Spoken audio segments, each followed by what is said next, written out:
Now we're live, as it says. It says it looks like we're live. Let's see. Does it give me like a URL? You need to go to YouTube. Ooh. Okay. Well, then I've got a lot of tabs open. I'm going to close all these. For those watching, this was quite the process. YouTube does not make it easy to do a live show. You have to go through Google+.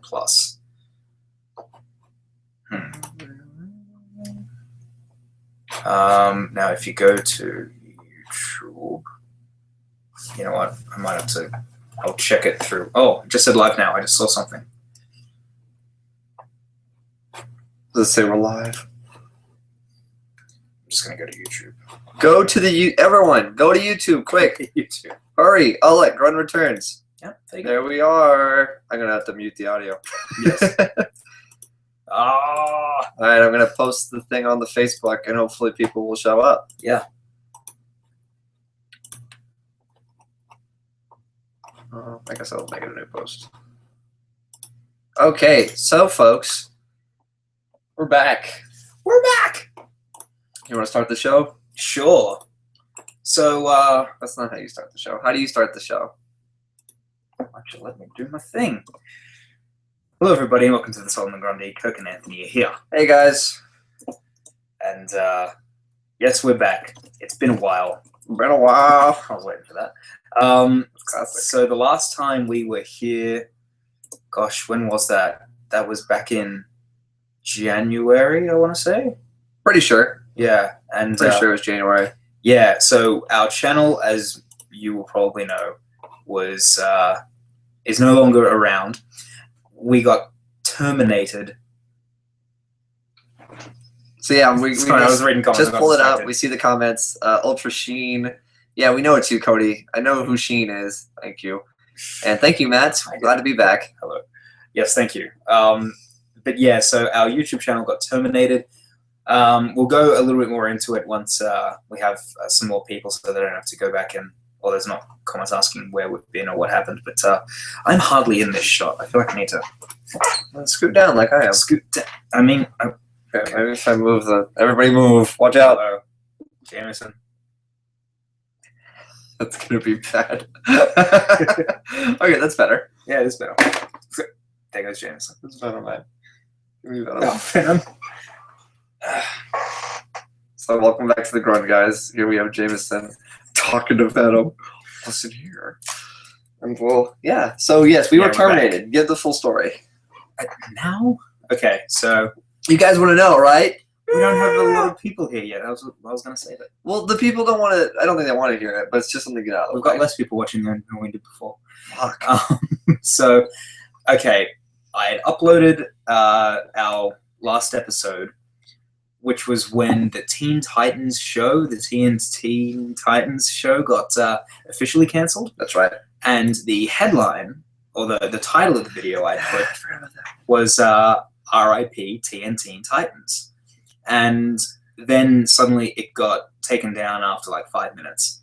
And I thought, oh, was that because of the title? Like, was R.I.P. and teen in the same like heading? Is that like a bad thing that YouTube can flag? Because like the email we got was that it was flagged, right, for inappropriate behavior. I think is like the official wording they used. We were bad. We were bad. It's a bad video. So I was like, oh damn, maybe it was because of that. So I then went in and just changed the title, and it said if you want to dispute this, then you can. So I disputed it. I probably should have thought about this a little better, but I disputed it by saying there's no inappropriate content in this video. It is two men talking about comic books. And that was it. It's not inappropriate at all. No, and that was also the episode, because most of you probably never got to see it. No, what are you doing? I'm trying to set up Venom. Off camera. We had also did this like fantasy talk about like if we were hired by the main studios, what we would want access to. Oh, it was that video? It was that video. So the world didn't get to see that. And so like it was things like if we got to work for 20th Century Fox, what would you request access to? Like the script to like Joss Whedon's script to X-Men, things like that. It was like if we could dig through the vaults of these studios, what would we want? So in terms of inappropriate, the only thing I can think of is that for extended periods of time, it got really dark. What did you do? Did you block the light? Got dark. I don't know. No? Okay. It's just dark. So it blocked the, there we go. It looked like a ghost. Happy? We had used the logos of the film studios for long periods of time. So there's like 15 minutes of the Fox logo. There's like 15 minutes of the, I don't like that, the Warner Brothers logo. And so I'm thinking, like, is that the thing? Like, were we blocked because of that? We get blocked because of the thing? Yeah. And then I was at work and Anthony sends me a message saying the channel's gone. I was like, what? And he goes, the channel's just fucking gone. And I see, and it's fair enough, it's gone. So I had a look at the emails that YouTube sent us, which was basically just saying that your channel has been terminated due to behavior. And some of the examples it gave was sites that are not YouTube. If anything, we only talk badly about other sites. Well, what's funny to me is that also, why is that bad? Well, like what websites do they mean? Like Facebook and Twitter? Like, yeah, every everybody YouTube video does that. pretty much do that. So yeah, we got canned, and we believe that it was because somebody had flagged all of our videos, and YouTube. A lot of stuff was going down with YouTube at that time, including like a lot of people's like monetization like not happening, and like, people have been on YouTube for a long time. I'm sure some of you know the stories about that. People like Nostalgia Critic and that had problems who've been on YouTube forever. Not to mention that was the same time as all the Fine Brothers mess. Yeah. So it was just, January was a bad month for YouTube. And we got caught in the crossfire. Mm-hmm. So thanks a lot, Crossfire. Yeah. So, and that was it. So like our channel was gone. And we weren't even given an opportunity to defend ourselves. So thanks, YouTube. Yeah, not much else to say about it, unfortunately. Now, apart from the fact that we believe the person that went, I mean, we think we know the person that went through and flagged everything. We know who you are. If you're a butthurt kid that tries to post offensive stuff on our Facebook page and we block you, there's a reason for it. And to then get your revenge by getting us thrown off of YouTube, congratulations, you were successful. So, good job, fucker. So, yeah, here we are. This is not an official comeback. We're not. We're still working out exactly what we want to do. It has somewhat been refreshing to not have to read the news. Yeah, it's something. Well, I mean, we talked about this, I would say definitely a lot during the later half of last year. We do love it. Yeah. You know, the best part about it was, talking each week and then hearing your guys' thoughts about things. It was a blast, I think we got some great bits out of it. Yeah. That being said, it was a lot of us complaining about Suicide Squad, or complaining about Arrow, or complaining about Sony or whoever. It was a lot of, here's the news and here's why we're upset. Yeah. And it's people who enjoy comic book films and movie and TV shows and whatever, doing that constantly and very rarely getting that moment where like, this makes sense, this is cool. Yeah. It hurts. It does, and it turns it into a job, and it wasn't even really a job. Exactly. Yeah, we certainly haven't been paid for this. This isn't part of why we got thrown off. We weren't, getting monetization from our videos. So like, some of the things that like changed over time with the channel, like, remember when we first started, we would talk about the comic books that we were reading. Yeah. And people were sort of saying, oh, like, you guys don't read a lot. That's kind of depressing to hear, and things like that. Or, we'll read something in it and it'll suck, and we'll complain about it. I didn't want our channel to be, we're just bitching about Suicide Squad. We're just bitching about Deadpool and things that we don't like, but other people like. Yeah.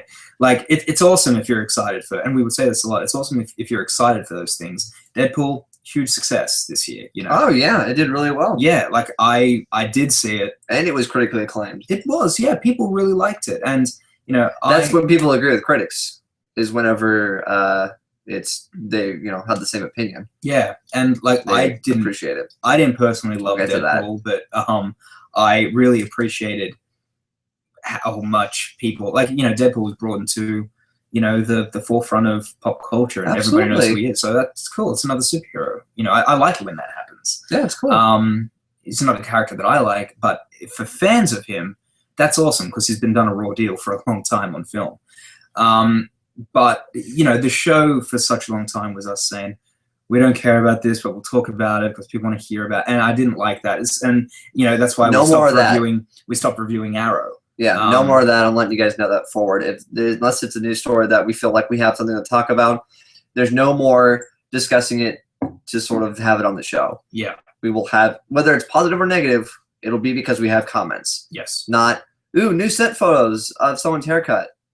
Not doing that anymore. Yeah. We're done. And we tried to not do too much of that as it was. But, yeah, sometimes it's some things that we know. Well, I felt personally, like it was something that we needed to talk about because people would say, hey, why didn't you talk about this if we didn't? And I feel like that was a lot of the topics that we talked about. It was just things like, I can't even think off the top of my head. But yeah, it was something that would be, if we didn't talk about it, we get asked about it in the comments, and then if we didn't answer them or give them a full thought, they would end up disliking it anyway. So it was a lose-lose situation for us, I guess. And you know, we obviously like doing the show, but we also, you know, it was a much more lighthearted type of show. Like we weren't reporting the news or anything like that. It was a discussion. We tried to have fun. Yeah. And our opinions on the news, not just the news. And when stuff like that stopped being fun, that sucked. Yeah. But you know, but our hand's been forced. So our channel's gone, terminated. Like I said, was the exact wording, terminated. We were that offensive that we had to be terminated, Anthony. We were offensive people. Yeah. On YouTube.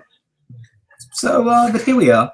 Here we are. Why are you here, Kurt? So I'm here for WrestleMania. You're in America. I am, yeah. So we did this last May, June. Yes. I was here for the Dallas Con and also his birthday. It was a different birthday this time. Yeah, we were here for our friend Skylar's birthday. But I was mainly here for WrestleMania. No offense, Skylar. But that present was an afterthought. But yeah, so WrestleMania was this past weekend, and yes. I knew it was going to be in Dallas before WrestleMania last year because they make the big announcement about it, and I knew back then like I'm definitely going to go to that one because I've got friends who are into wrestling and I can see them and spend time with them. Oh yeah. And then when you guys watched WrestleMania last year and they had the big commercial for it, you were like, it's in Dallas next year? I was like, that's right, I'm coming back. I'm coming. And that was even before I come over the first time. Yeah, we announced the sequel before it even happened. Yeah, it's like Guardians of the Galaxy. Yeah. So yeah, I was here for Mania, and it was also Mania week, I should say. Oh yeah, we did quite a bit, which we'll try to get into everything that we did. Yeah. I feel like going through it chronologically would probably be our best bet. Yeah. But we had a pretty busy weekend. We've got some stories for you guys. Definitely some people that we met that were quite interesting in ways. Yeah, it's been really fun. So let's go ahead, I guess. We're going to talk about our things. We're going to be talking about MV Superman, of course. Yeah, I was going to say, since we were terminated, like, look at the amount of things that have happened. Batman vs. Superman came out. Daredevil Season 2 came out. Daredevil, yeah. We got a new trailer for Civil War with Spider-Man. We got a new trailer for X-Men Apocalypse. Yeah. J.K. Simmons got cast as Gordon. Like, we've got so much that's happened. So yeah, we died when it was like a really big news time. It was too much. Yeah. Too little the news happened. Yeah. It couldn't have all happened prior to that. Okay. So you arrived here Wednesday of last week, so 1 week ago. Yes. I flew to Los Angeles. Yeah, I was in Los Angeles for 2 days. I wasn't there. Okay. And then I flew from LA to Dallas. And what did we do the first day? First day, you came in, and yeah, I know, Cody, Ms. won the title. It's awful. I feel really bad about it. And so, come on. So the first day you came in, we just sort of, I guess we basically just sort of relaxed. Yeah. We went to the mall. We did. We had a good time there. You bought some toys immediately. Oh God. Yeah. So I should say you bought some toys in LA. This trip, like, as compared to the last trip, my toy collecting has gotten a lot bigger. I've branched out as opposed to just buying Cyclops and Nightwing stuff, pretty much. Yeah, and some other things here and there. Yeah. I know I've talked about this a lot on the show. I will do a room tour, but I was specifically waiting until after this trip because I knew I'd buy a lot. I have worked very hard and saved up a lot so that I could go crazy buying toys this year because it's so much more accessible here than it is back home. Plus, there's that DFW vintage toy store here. I went twice. Which we went to twice. And I bought a lot. I don't know. Packing some of this stuff coming back home. But I still have your poster, by the way. Don't forget that. Fuck. Yeah. Well, I do have something to put that in. So, okay, good. Anyway, yeah, so I bought a bunch of stuff. I went to like so many different comic book stores in LA. I had planned that ahead of time. And I think I went to 6 stores altogether and I bought stuff from 4 of them. Not bad. Then, and this was like the LA Burbank area. And then flew to Dallas. We went to the mall. I bought a couple of things straight away. What did I buy? You bought... I bought a little Imaginext scarecrow. Yeah, he has a pumpkin head. He's got a pumpkin head. And he came with poison ivy. You bought a Thor figure? I did buy a Thor figure because I got that Thor section. Yeah. Which once again I will show off and it'll sound better in context. Anyway, so that was Wednesday. We pretty much just watched it, like you, me, and Nicole. Our friend Nicole, yeah, he's currently staying there at her house. She's after the last trip, it hit off so well. She invited into so well. her home. Yeah. Nicole, if you're watching this, if you're not. You're not, but that's cool. Why aren't you watching this? I told you we were doing a live show. So then on Thursday, we went to WrestleMania Access. Yes, we did that Thursday night. We went to WrestleMania Access, which is basically like a it's a convention. Like a convention, but there's run by WWE. But really, there's only guests to meet and occasional live events. So the best way to describe it is because it's not like a vendor. No, it's not. That's what I mean. It's run by WWE. Yeah. The way it works is you can pay like general entry, and they will have a bunch of wrestlers doing signings for free. You don't have to pay extra for them. You don't have to pay for their photos. They kind of do because they don't have photos. They don't have photos. That was a problem for me. Happened. I made mine better. I'm going to show it off. Sure. Well, I'll just quickly tell my story. Yes, I had been to a WrestleMania. Your bed is okay. What's wrong with my bed? You want me to make it, Mom? Yeah. Okay. Look at that. We're on a live show. Okay. We're like an old couple. So I had been to an Access before. SummerSlam Access back in 2012, and I had paid the VIP ticket to meet CM Punk. This time, we didn't do the VIP thing to meet anybody in particular. We just kind of paid the general access to meet people that were going to be there for free. Yeah. As part of the general access ticket. Pretty much. Or the general admission, I should say. Now, we knew we wanted to meet Wade Barrett. Wade Barrett was going to be there. We learned that like a couple days beforehand. And we also knew that Stardust was going to be there, who... I mean, I've been a big Cody Rhodes fan for a long time, but you love Stardust. Yes, I really like Cody Rhodes, and I like Stardust. I've got a couple Cody... Four figures of... I was looking around the room. You got 4 figures. There are multiple places. But I'm a huge fan of his. We did get to see something really cool involving him, and we'll get to that. Yeah. But Wade Barrett, and you're probably wondering, Wade Barrett... we really do like Wade Barrett. And I've been a big Wade Barrett fan for a long time. Our friend Skylar, his favorite wrestler is Wade Barrett. And so, yeah, we got to meet him, and I got... This is going to be reversed. But so what you get is this blank piece reversed for them. Oh, it won't be? No. Can't tell. An error code. Please try again later. I went to the trying to go to the actual video. Yeah. I guess it isn't. Either way. So I got this, and it's a blank piece of paper when you get it. This is my doing. So he signed it right here, and I asked him because it was a blank piece of paper and it looked really lame. I was like, "Can you write boom?" Because if you know Wade Barrett, in his theme song, boom. So he wrote it. He wrote it all silly, like boom. Yeah. And I added this picture of Wade Barrett, and I hope he likes it. Maybe I'll send it to him in the mail, and we'll send it back. Send it back. Wade Barrett was a really nice guy. Super, super nice. Like, we waited in that line for like a good hour, and he was smiling the whole time. yeah, he was just a really, really nice guy. And before that, like, we were kind of walking around and to see who was signing, and there was some cool people signing. Sami Zayn was signing. I would have liked to have met him. Becky Lynch was signing. I would have really liked to meet her. Paige, but all these people, their lines were super long. Unless you wanted to meet like Adam Rose, then you had to wait. Well, they were put together. The Social Outcasts were 2 and 2. Okay. Both times because they knew. Sure. Get a deal. But there was also like there was Fandango and Damian Sandow. Yeah. But like we that makes sense, doesn't it? We went straight to the NXT ring. They had a ring set up because we heard Triple H's music. We went, oh, let's see what's happening there. That's right. So they did like a mini NXT show that started with Triple H and the Rhodes family unveiling the big Dusty Rhodes statue. Yeah, which cool. Really, I mean, Cody had made an announcement saying like, Dusty fans, we've got something for you. I honestly completely like I was so in the moment and so hype, which we'll get to. That I completely forgot that was spoiler alert that was happening, and so the unveiling of this Dusty Rhodes statue. I mean, we pretty much like stumbled upon that. You know, we were like, okay, let's find people so we can meet. Like you said, we heard Triple H's music. We look over, there's this huge NXT ring.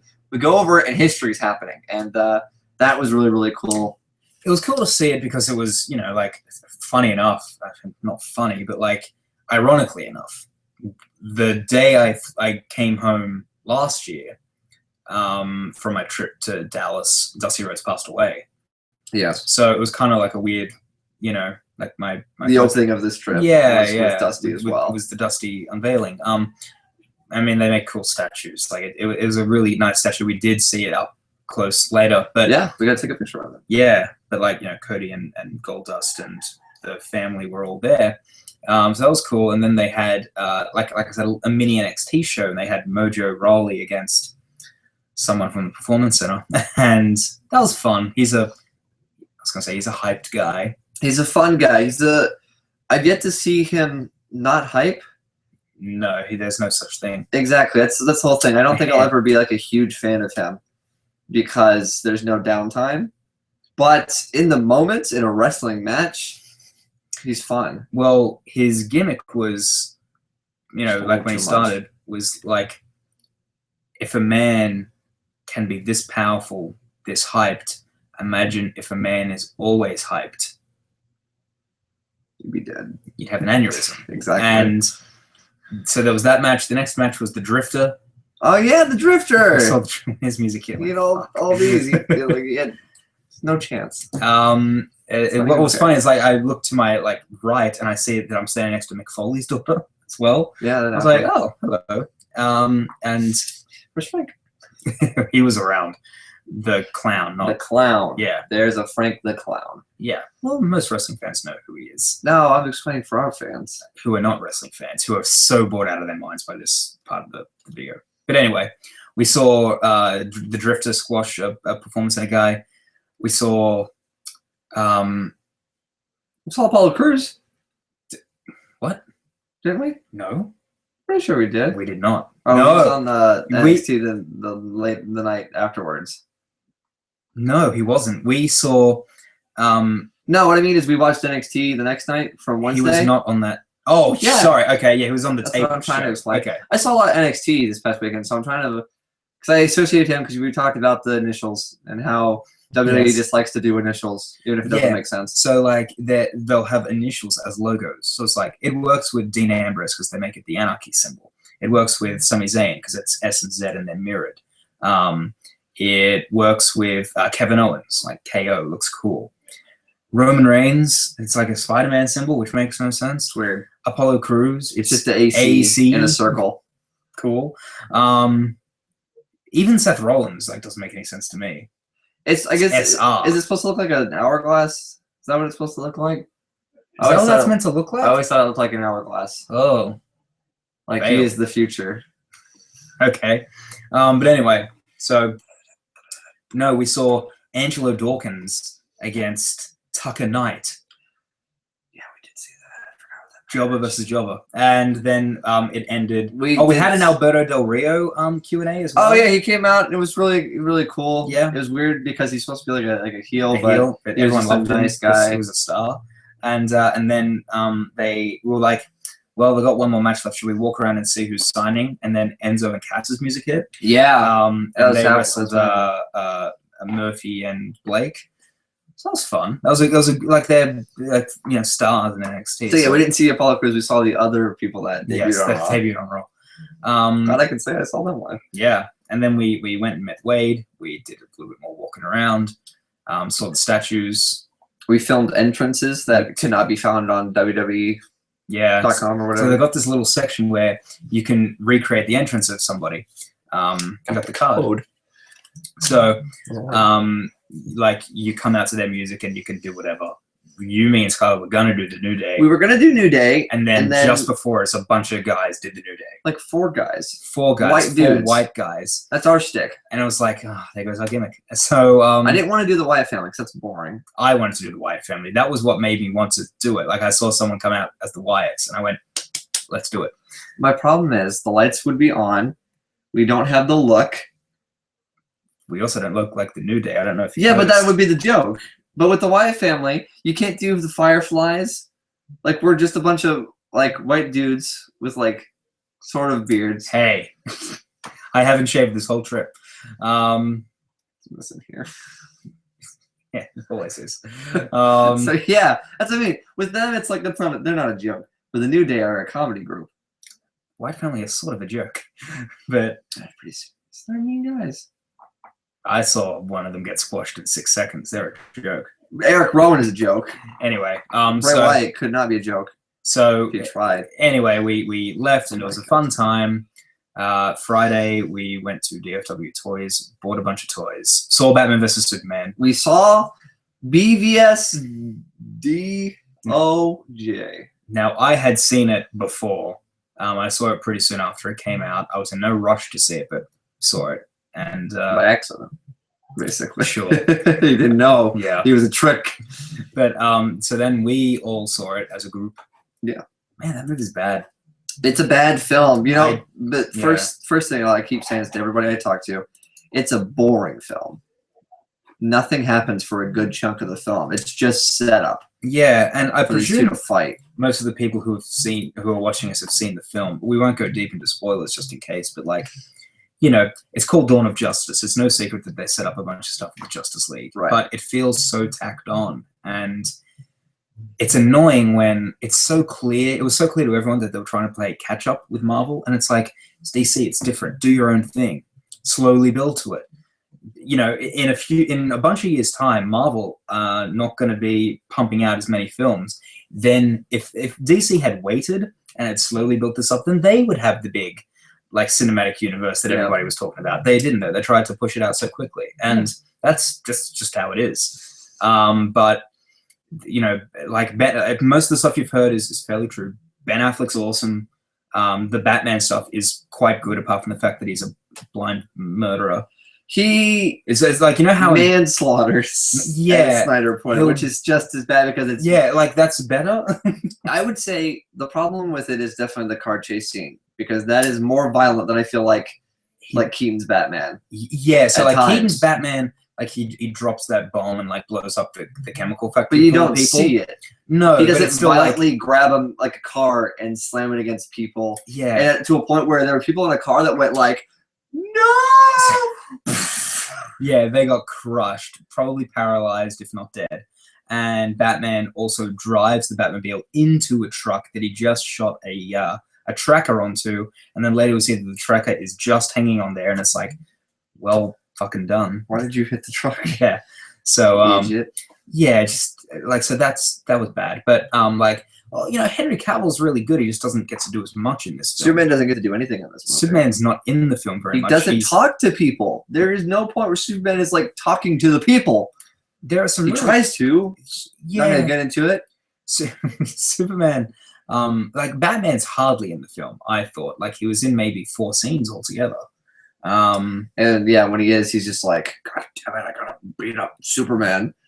Well, Batman's not. Bruce Wayne is. Oh, yeah, Bruce Wayne's in quite a bit. Yeah, Batman is Batman. Batman is in. He's in that scene at the beginning. He's in a Gotham scene. There's the scene with the "Tell me, do you bleed?" where he's like also murdered everybody. There's the big fight scene at the end. and then he's Batman for most of the film after that. So really only 3 scenes, right? Yeah. If I'm missing a scene, let us know. But yeah, Bruce Wayne isn't. Bruce Wayne's all throughout the film, and he's a great Bruce Wayne, Ben Affleck. He is. And I always thought really he would be because he looks so much like a comic book Bruce Wayne should look in live action. He gets all the nuances of like party Bruce Wayne and like Batcave Bruce Wayne. Yeah. He really, the billionaire playboy Bruce Wayne, he really, really gets, but also just the, like I said when one of the trailers came out, like the whole, like when to hear him say Alfred, it's like really cool. Because like just the, you know, Alfred is really good. Like Batman and Alfred is good. Like the opening like 5 minutes of the film, I think is great. It's a great opening to a Batman film. Zack Snyder Batman film. Yeah, it's shot like how he shot Watchmen more so than how he shot Man of Steel with the infamous shaky cam. But he sure as hell brings the shaky cam back like a house of fire at the end of the film. Yeah, so, if you don't know what's going on in the Man of Steel fights, I can't imagine you would know what's going on in the Doomsday fight. If you didn't like how that film was shot, the third act of this film you will hate. It is bad. And this movie doesn't have the saving grace that the score did in the Man of Steel either, in my opinion. The score isn't as good.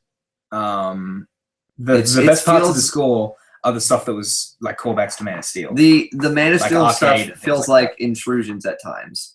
Where I'm like, oh yeah, Man of Steel, right, because there's so much other going on that Superman's not even really a thing in this film. Superman feels I don't feel that, but okay. There were points where I felt like I was imagining in my mind, like I would hear Superman's score, I would hear Batman's score, and there would be a point where they would meld, and it would be the Batman Superman score. You would hear the Batman theme and the Superman theme, and it would work. Like you would hear the Junkie XL type. They do have that though. I didn't notice They don't meld. They make a Justice League thing. That like weird rock music. I hated that. When Wonder Woman's like music shows up, and then like Doomsday's music, all this stuff that's going on, I hated it. So I don't like this movie, guys. I'm sorry. I didn't. We've talked about this. If it was good, it was good, but it wasn't.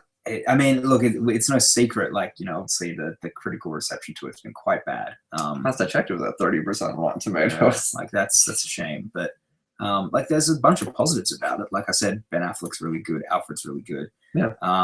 Like what? I mean, I like Wonder Woman, but she's just there. She serves no purpose in the film. Yeah, that's the thing. People say Wonder Woman as a positive, and she's definitely not a negative. Other than the fact that the character itself doesn't need to be in the film. So I really can't say that I liked her or disliked her because I don't feel like I got enough to have a fair judgment on Gal Gadot, which I figured out it is Gadot. It is Gadot. I heard her say it. It's like, oh, apparently it is Gadot. I guess it's Gadot. But yeah, I feel like I'm not going to give a judgment on her until I see her as full-on Wonder Woman. I can see the aspects of this character because in this, she's just secretive and then boom, Wonder Woman. Yes, I like the scene with her and Bruce Wayne at that party. Oh yeah, where he makes the Catwoman joke about I've known a lot of women like you. Yeah, like being sneaky and stealing. Yes, sneaky and stealing at the party. That was good. I really like that because the world knows that as he's done that twice. Yeah. But 3 if you count the '60s Batman. But we also get stuff with Wonder Woman. Or like Diana Prince as Wonder Woman, and she's just there. And like the joke from the trailer of "She with you, I thought she was with you," really makes no sense because Batman did sort of invite her, kind of. It is you. It is you. The photo doesn't belong to you. It is you. Who are you? That is what that email said. If you haven't seen the film, I'm sorry, but you don't get what we're talking about. But anyway, so look, it's just the film is a mess. It feels like it should have probably been 3 separate films. Yeah, because there's so much that has to go on. You have to introduce Batman. You have to make a sequel to Man of Steel. Which I think they do the poorest job of. They really make you think it's gonna be. Yeah, because there is those seeds of the world viewing Superman, and I get that was kind of the point of this film. Was how does the world view this godlike character in a realistic environment? And of course, there's a character played by a certain actor that we're not going to go into. That is basically the poster child for the whole Superman, what does he mean? Sure, and like it doesn't work. It's enough to set up why Batman would think he needs to take down Superman, but at the same time they did that with the opening scene where he was witnessing Metropolis be destroyed during the Man of Steel movie. Yeah, we don't really get into the head of Superman, and I feel like we don't get enough of both sides in the as far as the public goes, because we get all the negatives and they're really vocal, but the only positives are silent people. We don't get audio of like people being rescued. There's no moment where Superman gets to be told, thank you. We don't hear it. We just see it happening in a really slow and sad way. Yeah, Superman looks really bummed out the entire time he's saving people. And it's depressing. I don't want to watch that. It's also weird when like they've got that montage of him saving people while also like the news is commenting on him. Yeah. And it's like the news is saying all this negative stuff about him while he's saving people. It's a weird kind of... I get what they're going for. I get what they were going for, but it doesn't work because the rest of the film doesn't even play into that. Yeah, like they've got that big statue. It's like that one moment. They keep touching back on it, like, oh, we're going to do something with this, and then they never really follow up. Yeah. Like, I suppose the ending of the film is supposed to be that. Once again, you're trying to shove in Wonder Woman. You've got to get Batman in here. You have to set up Lex Luthor. There's so much in this movie. You have to build just freaking Justice League, Darkseid bullcrap. Let's talk about Lex.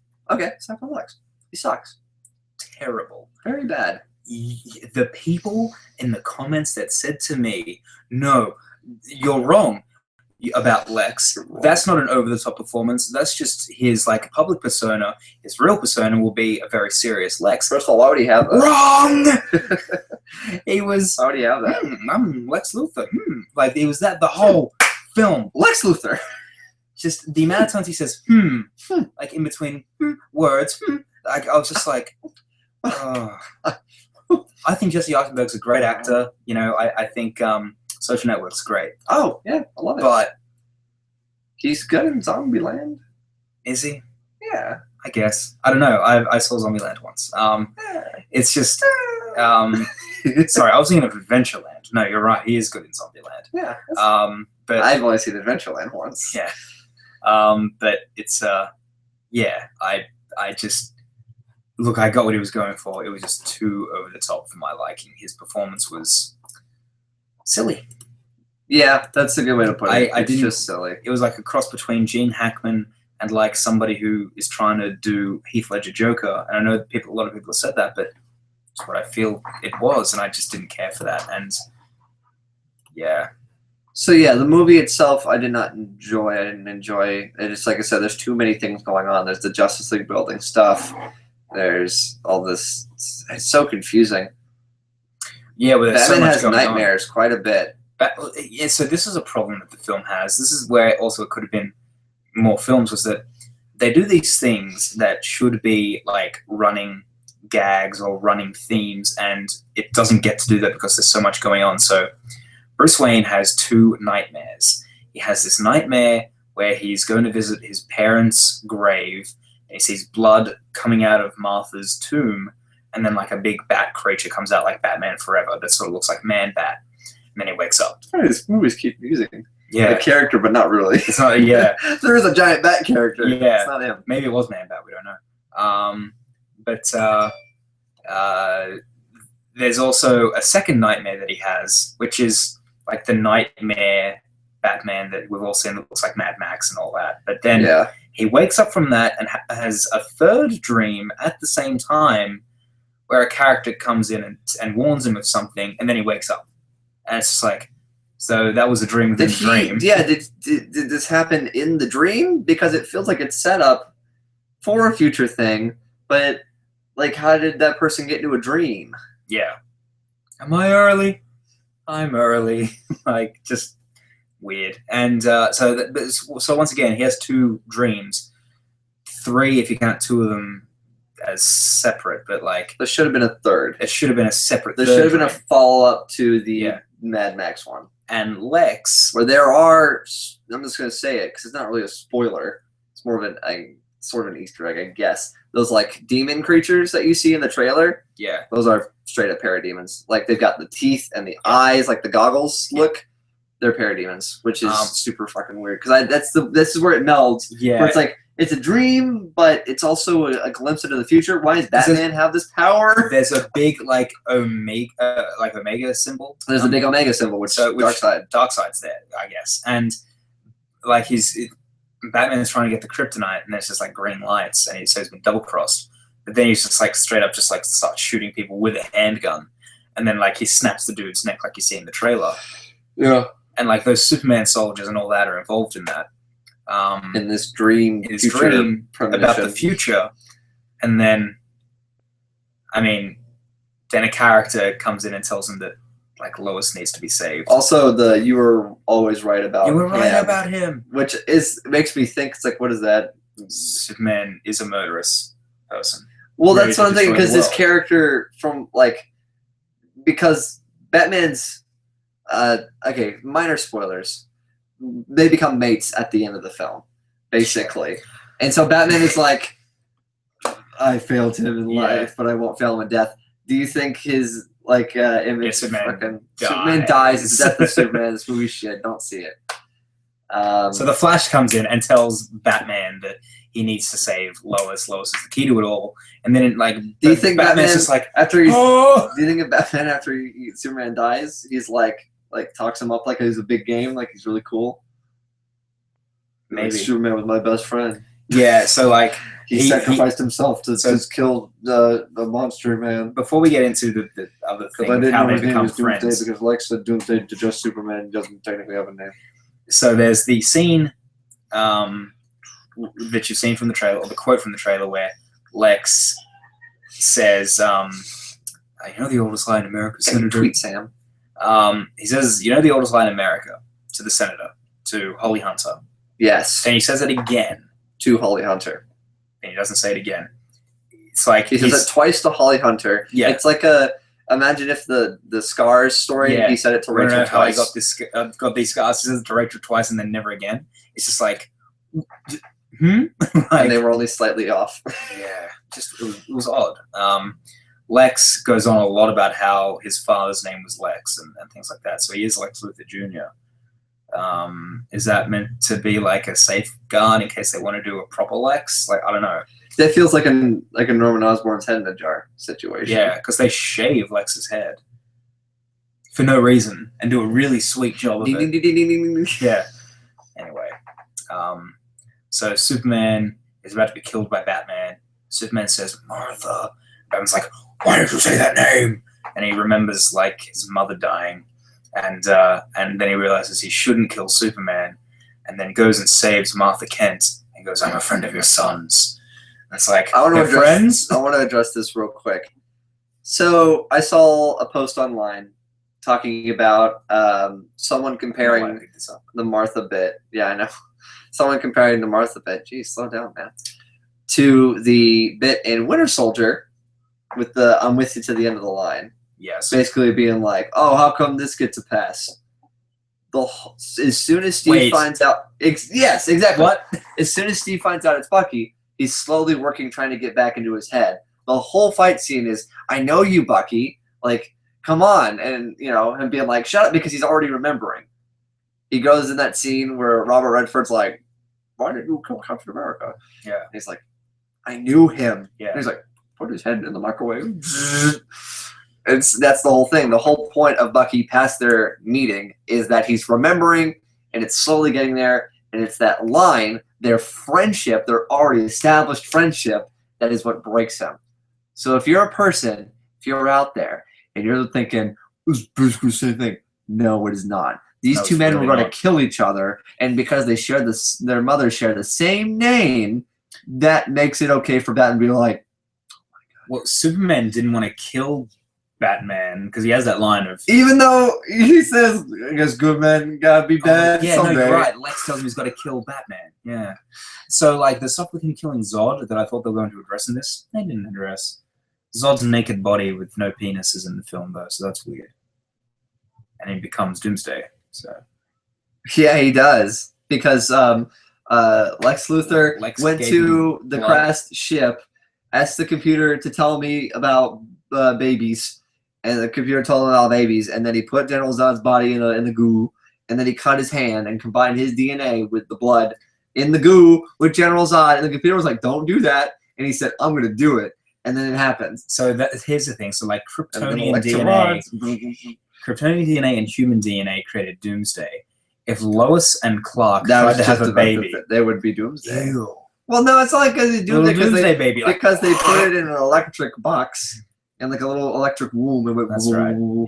And then Lex Luthor was specifically designing a big gray Hulk with bones. We just didn't know. Well, because not with bones. There's 3 hours left in this film that we didn't see. It's true. Yeah, that R-rated cut is really going to explain everything, I'm sure.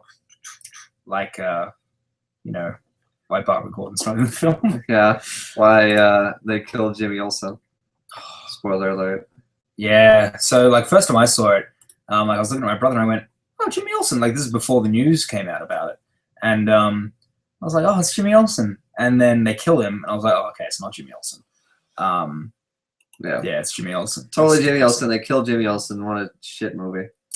0 out of 10. Who knew? Supergirl doing big African American handsome. Big African American Jimmy Olsen. Big African American handsome model supermodel Jimmy Olsen would be better than what the movies did with Jimmy Olsen. The new movies. Good job. So anyway, they also I specifically wanted to see your reaction to this when that general said you can talk to Commander Ferris outside. Just the look on your face of just, oh fuck. Like, why do they have to keep mentioning her? Like, she's a thing. Yeah. Did you hear that actress was like, I wouldn't mind being on a Green Returns movie? Like, yeah, I wonder why. Like, yeah, of course. I'd like to get work. What with respect to that actress? I would love to work. Yeah. Says actress. I would love to be hired to act. Says actress. Movies. Yeah. So I would anyway, love to be in film. so that was our Thursday. Yeah, that was our Friday. Friday. We went to the toy store, we saw a bad movie, and then we finished the night off with NXT. NXT, which was the best show of the week. Yeah, as far as wrestling goes. Now we didn't go to it live because tickets for that sold out within a few minutes. And the tickets that were being resold by people, $25 tickets were going for like $300 was the word. Those aren't good seats. Like, I don't want a good seat. Well, I would have paid for it, but like, it's also no. So we had a good time anyway. It was a really great show. Yeah, obviously the Nakamura Zayn match was the best match of the weekend. Just good matches all down the card. Yeah. We got a new women's NXT champion. Yeah. I was very happy about that. The Balor Joe match was really, really good. You know, the stopping of the with the blood did it. You could tell that pacing a bit, but at the same time, the fact that they kept just getting right back into it, harder and faster each time, it was good. So then on Saturday, this was one of our biggest days. Saturday was the big one. So in the morning, we went to WrestleCon, which is more of a traditional convention like you would think of. Yeah, a lot smaller. To a point. Yeah. So we met Colt Cabana. Yeah, we met Colt Cabana, who he bought that shirt from him. Fuck. So I bought the shirt, and he was like, so cool, right? This was really kind of early in the morning. He was clearly tired, and we were the first people he met. And he was like, my artist like drew the shirt, and I was just like, fuck. I was like, yeah. But we each took a photo with him. Super cool guy. It's Colt Cabana. We got to see him later that night. Yeah, he did wrestle, which was awesome. I got to see Colt Cabana live. Twice in one day. One day, one time tired, one time not tired at all.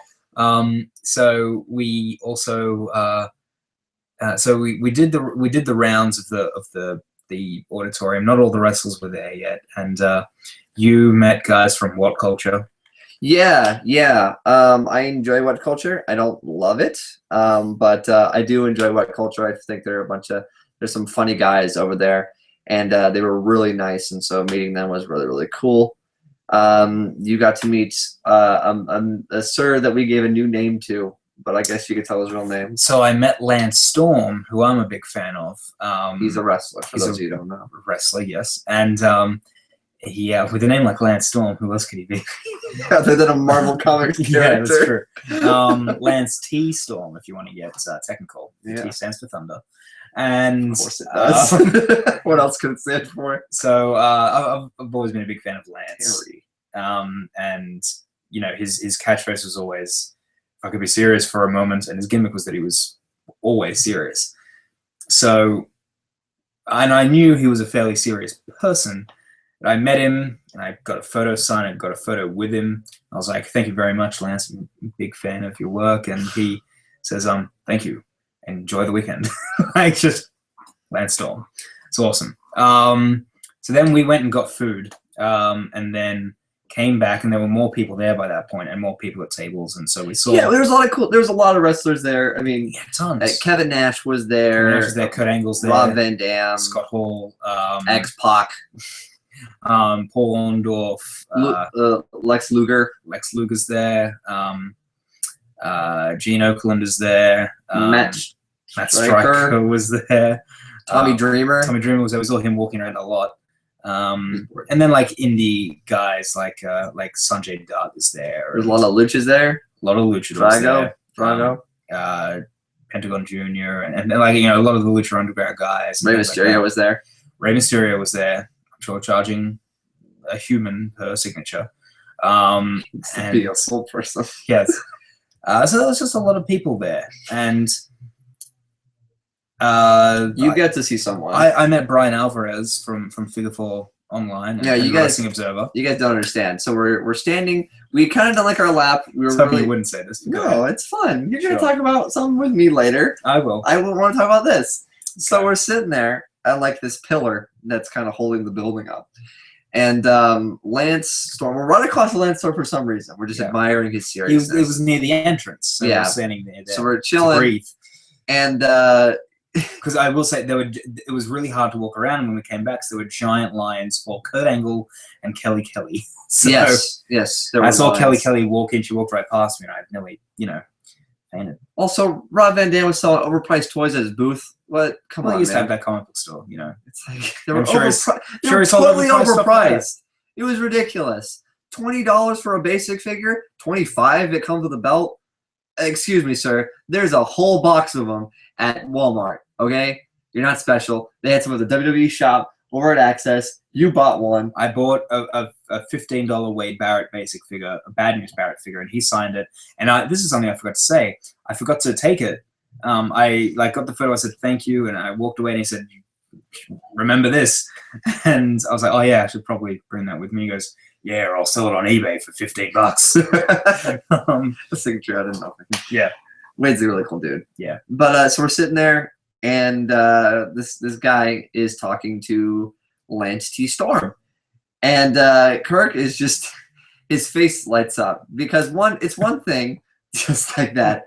If you've ever been to a convention, I feel like you kind of get in the motions of, there's a whole list of people that are going to be there. And you know that certain celebrities are going to be there because it's a convention. It's part of the reason you go to these things is, there'll be comic writers or movie celebrities or TV, whatever. The whole point is that you kind of go there for, half a convention. You go there and you kind of meet people. WrestleCon, we knew there was going to be wrestlers there. You weren't exactly expecting to see right in front of you someone you listen to frequently. I listened to most of the Wrestling Observer stuff, and I knew he was going to be there that weekend, and I thought I might see him at some point. I wasn't going to the big dinner that the Wrestling Observer people were having because that was when we saw Batman vs Superman. So we made the best choice. We made the better choice. But I saw Brian Alvarez, and I was very excited to see him. You were like, "Oh, it's Brian Alvarez," and then you pause for a second, and you go, "Oh." Craig does this thing where he gets excited, he just makes noises. I do the opposite. I think there's a lack of noise. Sure. But we'll get to that. And you did that at WrestleMania. When we finally walked into the building, it was like, "Ah!" You just couldn't contain it. It was amazing. But yeah, you got to meet this podcast man. Yes. And you talked to him. Yeah. So we went over. I said, "Oh, excuse me, Brian. Hi, I'm a big fan of the website." And, it was really nice. Shook my hand like 3 times. We talked for a while. We talked about, like you said yesterday, like, did you go to NXT? I was like, no, didn't get to go. He's like, went to Ring of Honor? I didn't know how to say, no, I watched Batman vs Superman. Did you go to the wrestling show since you're here? Nah. But I was going to say, like, oh, we went to Access now. But I was like, oh, I've got friends who actually live here, so I'm seeing them as well. And I said, I'm going to JR's show after this and then the WrestleCon show. And it was super, super nice.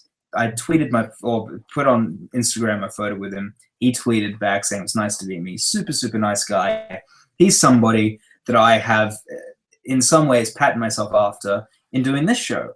Like the way he presents things. Like I took influence from a little bit subconsciously because he was the podcaster that I listened to. Yeah. So it was a big deal to kind of meet him because I'm a fan of the news, that he provides in pro wrestling. So,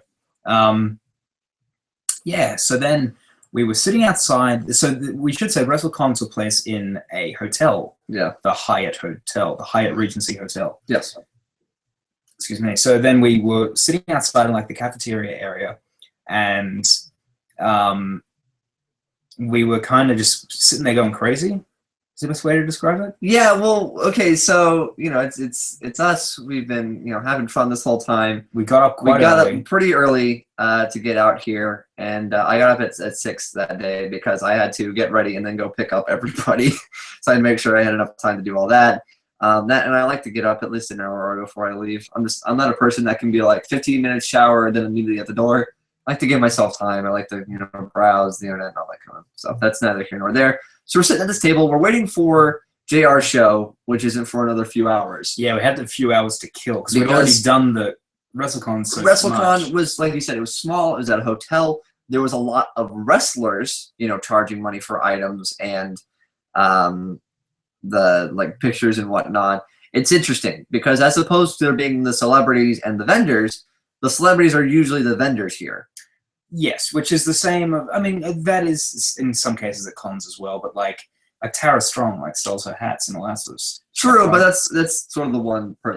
Sure, I'm used to it because I see a lot of wrestlers do that at independent shows. When we went to the WrestleCon Super Show, Colt Cabana was doing that, which he does at all his shows. Elijah Wood doesn't sell Elijah Wood pens at conventions. Sure, wish he did. I'd buy it. Why Elijah Wood? Because I saw him at a convention. He didn't have a table full of stuff. Oh, okay. Because I was gonna say Dean Cain, but Dean Cain had stuff there. He had a lot of photos. Yeah. But anyway, so I'm used to that. I'm used to seeing that. When wrestlers come out to Australia for indie shows in Australia, they generally bring a whole bunch of their merchandise. That's how Chris Hero wound up on the Border Security show because he didn't have the right visa to perform, but he had all this merch and the fuck's all this? So, yeah. And anyway, so we were sitting there in the cafeteria area. It was like the lobby cafe area near the front door. And we're sitting there going crazy, just talking to each other, having good laughs, having good jokes. We're trying to kill time, and it's we're just being friends. So I was sitting I'm sitting here, Anthony was sitting here facing each other. He would have had the back to the camera. And then I see Max Landis walking down. It was a friend of the show, as we've stated before. And I was like, Max Landis. And then Anthony does the following. Max! just says his name. Because he's just walking by. It was your mouth was moving, no words were coming out. It was fantastic. And then Max came over, he was with his friend who said Max has no voice, he cannot talk. Anthony proceeds to tell him about how much he loves American Alien. I love American Alien so much because it's about Clark Kent being Clark Kent. He's a person. He writes Lex Luthor so well, and all these fun things. It's great. And so I told him, and I've been telling everyone the same bit over this past weekend. So I got to tell him in person my favorite moment from the book, which is a very simple moment that I'll talk about real quick. Is Superman is Clark Kent is basically just now trying out this whole hero thing. He doesn't have a name yet. He doesn't even have a real costume. He's just a guy in an outfit, and he's trying to save people in a way that he's not really sure about. So he's sitting on top of a building, eating a sandwich, and he says, "There's too many onions on this. I know I said extra, but this is too much." And so I tell Max Landis, being like, "Hey, I love American Alien. It's so good. It's great to see." It was the whole time he's like, and so I tell him the onions bit that was so human. I loved it. And he mimes eating a sandwich, and so I took a picture with him, and it was so much fun just because much like how you knew they were gonna be here, but you didn't think you would be right there seeing them. Yeah. And I felt so many times I've seen people just sort of walk by me at cons, celebrities, and I'll never forget at the con last year. We were standing there, and like Kevin Conroy like walked right past us, and I was like, "You're awesome." Yeah. Kept walking. Yeah. I always pass by example, people. I remember Patrick Stewart and Adam West walked right by me at the first convention I went to. And the thing is about those guys is I know they're going somewhere. You know, there's very, very rarely, unless you're John Barrowman, it's very rarely that you are just walking the con. You know, they're obviously going to a photo op, going to get a quick bathroom break, going to sign more things, you know, because they're at an all-day thing. It's a tiresome thing. They have to be there for the fans so they can, you know, make everyone happy. It's a really tough job, but it's awesome at the same time. I really appreciate people that, you know, that do conventions and like it. It's really cool. Especially when they say thank you, like David Ramsey. Such a sweet guy being like, oh, thank you everyone for coming out. And I'm like, dude, you came to me. Sweet. But Max Landis wasn't a guest here. He was just an attendee. He was there on the same level as me, a wrestling fan being there for wrestlers. And so I was like, I have to talk to this man. And, you know, it's funny. He didn't have his voice, but, I mean, he spoke so much with his body language. So that was really great. Our friend Skylar, Yeah. also a huge fan. He got to tell him that he enjoyed his Red Letter Media stuff. And they got a really good picture, I would say. Yes, they did. And what was great is that after the picture with Skylar, he's walking away, and like his voice is he has like no voice. He basically had this whole thing like written on his hand because he was there to meet MVP. Yeah, MVP. Yeah, he had like a whole message written on his hand so that he could meet MVP here. And he goes like with no voice, and he goes, "Enjoy WrestleMania," and like he had to talk to us, which was really cool. So yeah, that was really that was a pleasant surprise. And Anthony was on such a high after that. It was really cool. Oh my goodness. Yeah, that was fantastic. Yeah. So after that, we went to go see Jim Ross live at the House of Blues, basically talking about his life and being just a really fun guy to listen to. Yeah. I mean, it's Jim Ross. That guy can talk.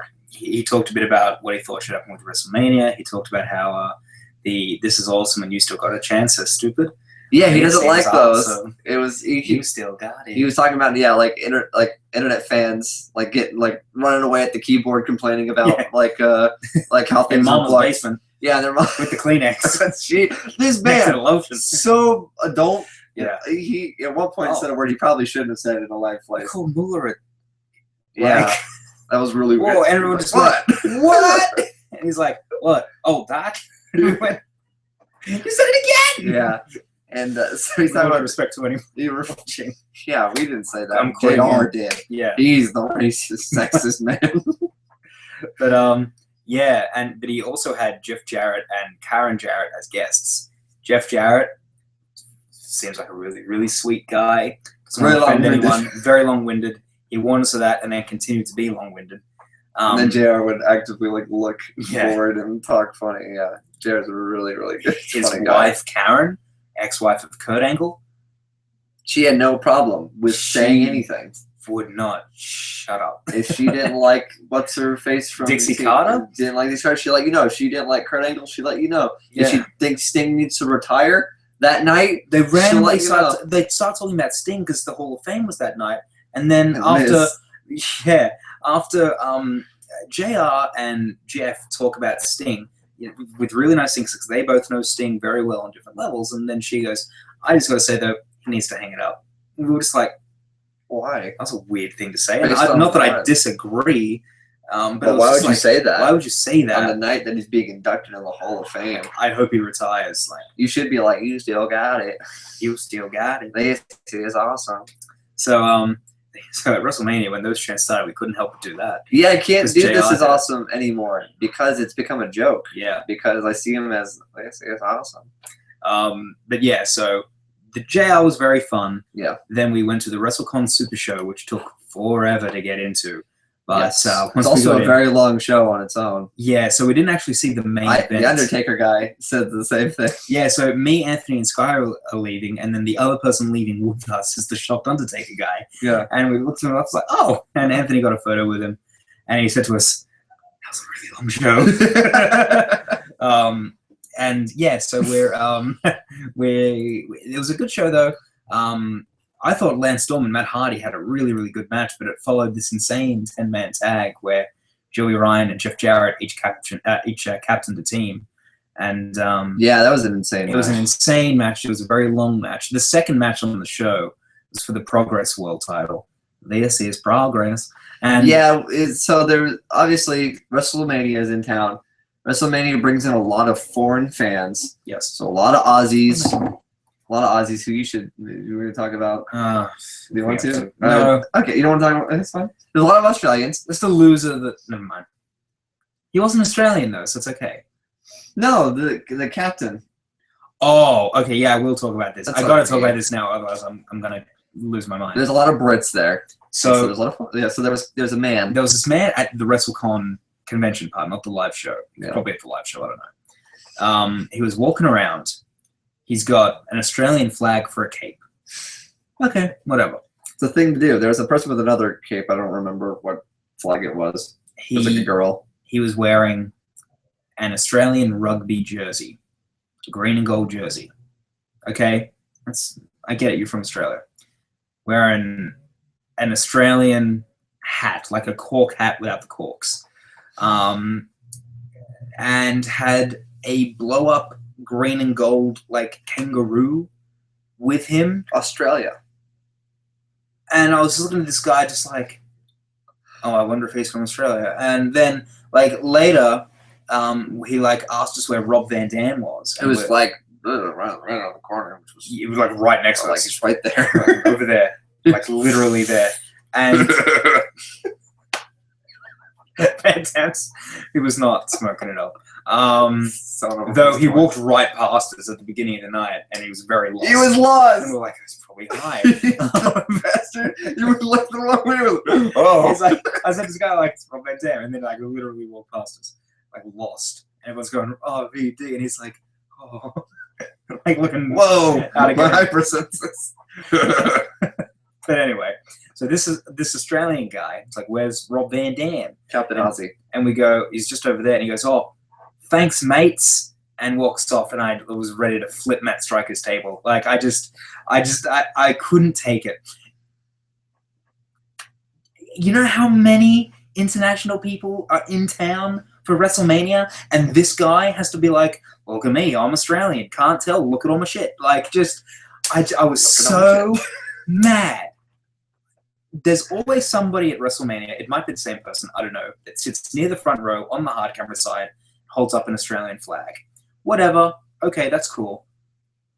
But to dress up head to toe in Australian stuff and be just a parody of Australia, it really pissed me off. Parody. And not that I'm like a proud like you know, love of country or whatever. I was just so mad that this guy felt the need to dress head to toe in Australian garb as if that was, I don't know. Just it pissed me off. But anyway. Yeah, it was weird. So after that, you know, we had JR's show, and JR was really fun. Mm-hmm. On the way back from JR's show, which was a long walk, Yes. I want to tell the story because this is funny. The woman. Oh yeah. Okay, so we're in like downtown. You know, we're like in a city. Woman, by the way. Okay, we're in like a city sort of area, and I'm not from the city. I'm a suburb guy. You know, as you can see in my bedroom, in my home in the suburbs. That's just the kind of place that I'm from. I've always lived there, and I'm not used to like going to the city. I know there's weirdos in the city. Would you stop it? I was looking at your room in the suburbs. Oh no, I get the gag. Just stop it. No, I was genuinely looking around. Go ahead. Oh, Iron Fist. So we're there, and I'm like, you know, the city's full of weirdos. It's downtown. It's, you know, it's starting to get closer to the evening. We just finished this awesome show. We got to walk back so we can get to the WrestleCon Super Show, as it was called. And we walked past the Hooters because we were going to go to Hooters, but then we realized that it was right across the street from where the show was, and it was going to be super busy. So we're like, no, we're not. I've never been to Hooters, and I was like, do we want to go to Hooters? Do we want to be those wrestling fans that go to Hooters? But apparently Hooters isn't that anymore. Not anymore. It's not that like it's. I don't know. Like it's become much more of just a place to hang out, and there may be like to have like a D cup is not a requirement anymore. Okay. You just have to be an attractive woman, and I guess I don't really know. I'm not gonna get into this right now. Okay, but it's not Bone Daddies. So we walk past Tudors, and there's this woman sitting on like a bench. And at the moment, I'm wearing, not right now, at the event I wore my CM Punk shirt because we're at a wrestling event, not a WWE event, but a wrestling event. So it's okay to wear the CM Punk shirt. So I don't feel like an idiot for wearing a CM Punk shirt. Because I feel like if you wear a CM Punk shirt to a WWE event, I'm like, what are you doing? Like, Vince doesn't like it. Punk doesn't want it. Vince doesn't like it. He's going to censor you. God damn it, put a different shirt on. I'll buy you a shirt. God damn it. But only one kind. It rhymes with Woman Waynes. Probably true. Yeah, exactly. So I'm wearing this Punk shirt. It's really cool because it's like the Cobra logo, but it's got like from Pro Wrestling Tees. Yes. Yeah. And, I got that because I love G.I. Joe. I love Punk. Good mix. Boom. He likes G.I. Joe. So I'm wearing this shirt, walking past this girl. And she was homeless, potentially. I think she was like knitting something. Was that what she was doing? I don't know, but she was sitting there and she goes, "Excuse me, can I ask you a question? Can I ask you a question?" And so we're standing here. Okay, before this had happened, someone else tried to talk to me, and I made the mistake of just being like, yeah, okay. He asked me, "Do you guys listen to podcasts?" Oh, and he went on and on. And I was like, yeah. And just like, here's a card. And then I was like, no. Yeah, and then we both ripped up Not since it died. Sent it to the. We were tired. This is our retirement show. Just kidding. We're coming back someday. I will never retire. So this woman, I don't want to talk to people anymore. That person put a bad taste in my mouth. I learned my lesson. I'm not going to talk to anyone. So yes, she says, "Can I ask you something?" And I reply with, no. I can't laugh at it because it'll ruin it. No. And she goes, and we're walking away. And we're walking away. She goes, "That's why CM Punk's gonna get his ass whooped." We went, okay, if you say so. And just super mad. What? Excuse me? I presume she was gonna ask for money or something, and it's what? Like, yeah, I'm not gonna get into that, but just okay. But just we had a place to be. We were on the clock. We also needed to get food before lining up. As it turned out, that line was gigantic. We were in the line for WrestleCon live show for ages. That lady cost us a good 5 seconds. It's true. But yeah, just that's why CM Punk's gonna get his ass whooped. Like, you didn't have that accent in the question part. Like, what happened? That was amazing. She transformed. She I like how she had the whole plan set up, and she was going to be really clever about it, but it didn't work. Yeah. So she still played out her game plan. Yeah. That's amazing. That's really, really amazing. Yeah. The fact that she was like, fuck, it was fire the missiles anyway. Yeah. So of course you didn't want to get a question asked. CM Punk's gonna lose in UFC. So if he does lose, it's on you. It's on me because I didn't want to talk to some crazy lady, some crazy cat lady. It was a crazy cat lady looking lady. And I don't want to, profile, but I will. Anyway, so that was good. So the WrestleCon show was really fun. Yeah, so let's see. We did leave early. We left after the Matt Hardy Lance Storm match, which had an ending. Lance Storm super kicked Missy Hyatt. She got in the way. Matt Hardy sort of like had her in front. Missy Hyatt, like a famous valet in pro wrestling, she got kicked so hard that when she woke up, Lance Storm said, "Missy, are you okay?" And she goes, "Who are you?" And he goes, "I'm Lance Storm." She goes, "Where are the Von Erichs?"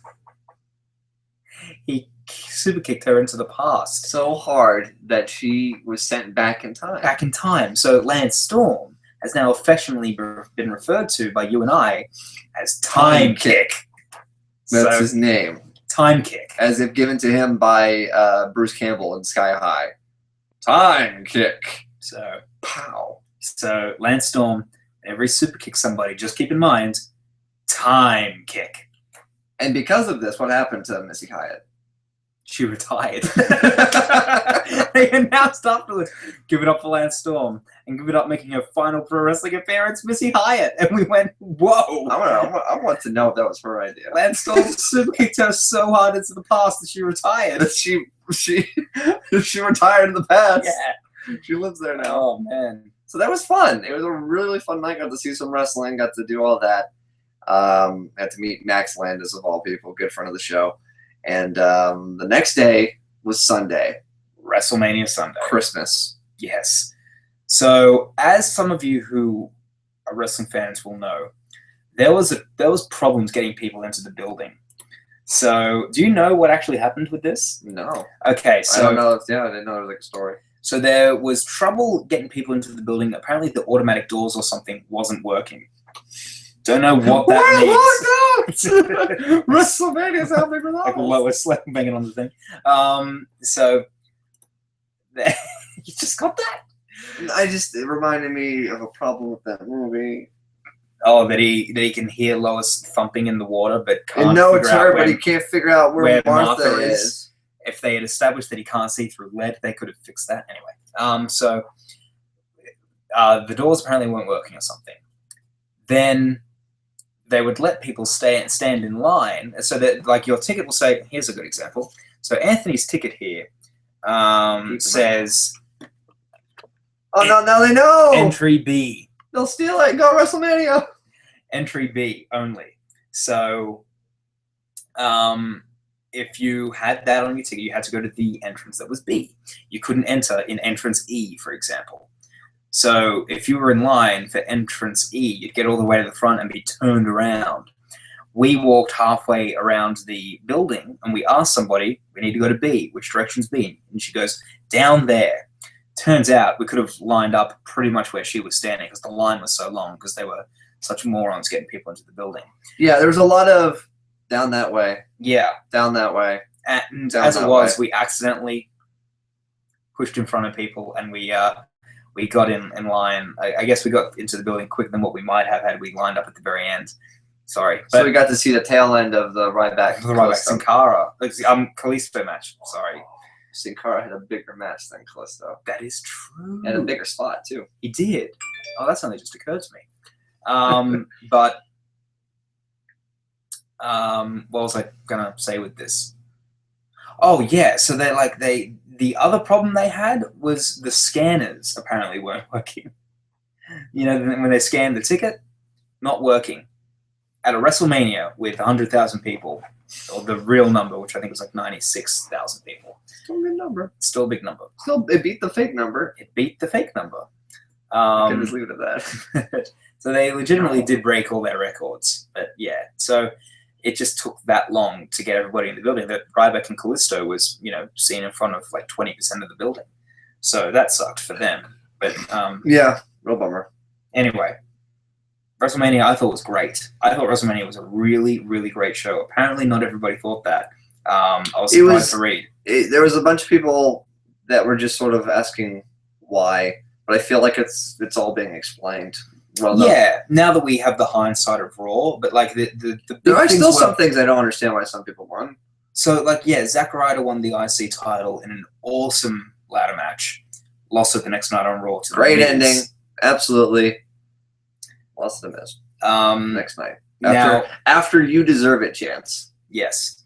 Now, I said at the time, it's a good thing he's lost it to Miz and not Kevin Owens because he would not be winning it back if he lost it to Kevin Owens. There's a chance he'll win it back if he loses it to Miz. For all I know, he's won the title back on SmackDown. I haven't read the results. But then, the other weird result was AJ losing to Jericho. And I thought, well, this might be setting up Jericho wrestling Roman for the title. Instead, it set up AJ wrestling Roman for the title in a great four-way on Raw. Yeah, we also didn't go to Raw. Tickets sold out for a minute for that as well. And the only tickets that were left were ones that was like, well, basically, don't even. Because there was like higher up ones that were like $80. Oh, yeah, like back row tickets. Back row tickets were $80. You can't even see the sign, like the screen.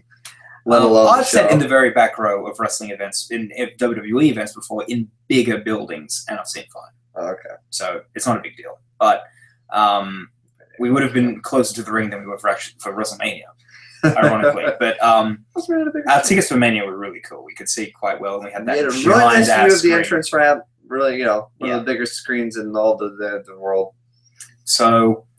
New Day lost to the League of Nations, and then the League of Nations got beaten by 3 retired wrestlers. Which bothers people. But I get why, but at the same time, it was just sort of fun. Funny enough, I feel like you had to be there. They certainly didn't bury talent. No one liked them anyway. The funny thing to me was that, like, you had to be there to truly appreciate seeing Shawn Michaels come out and Mick Foley, and then especially Steve Austin. Steve Austin coming out was, I thought, the second biggest pop of the night. It was huge. Yeah. The biggest.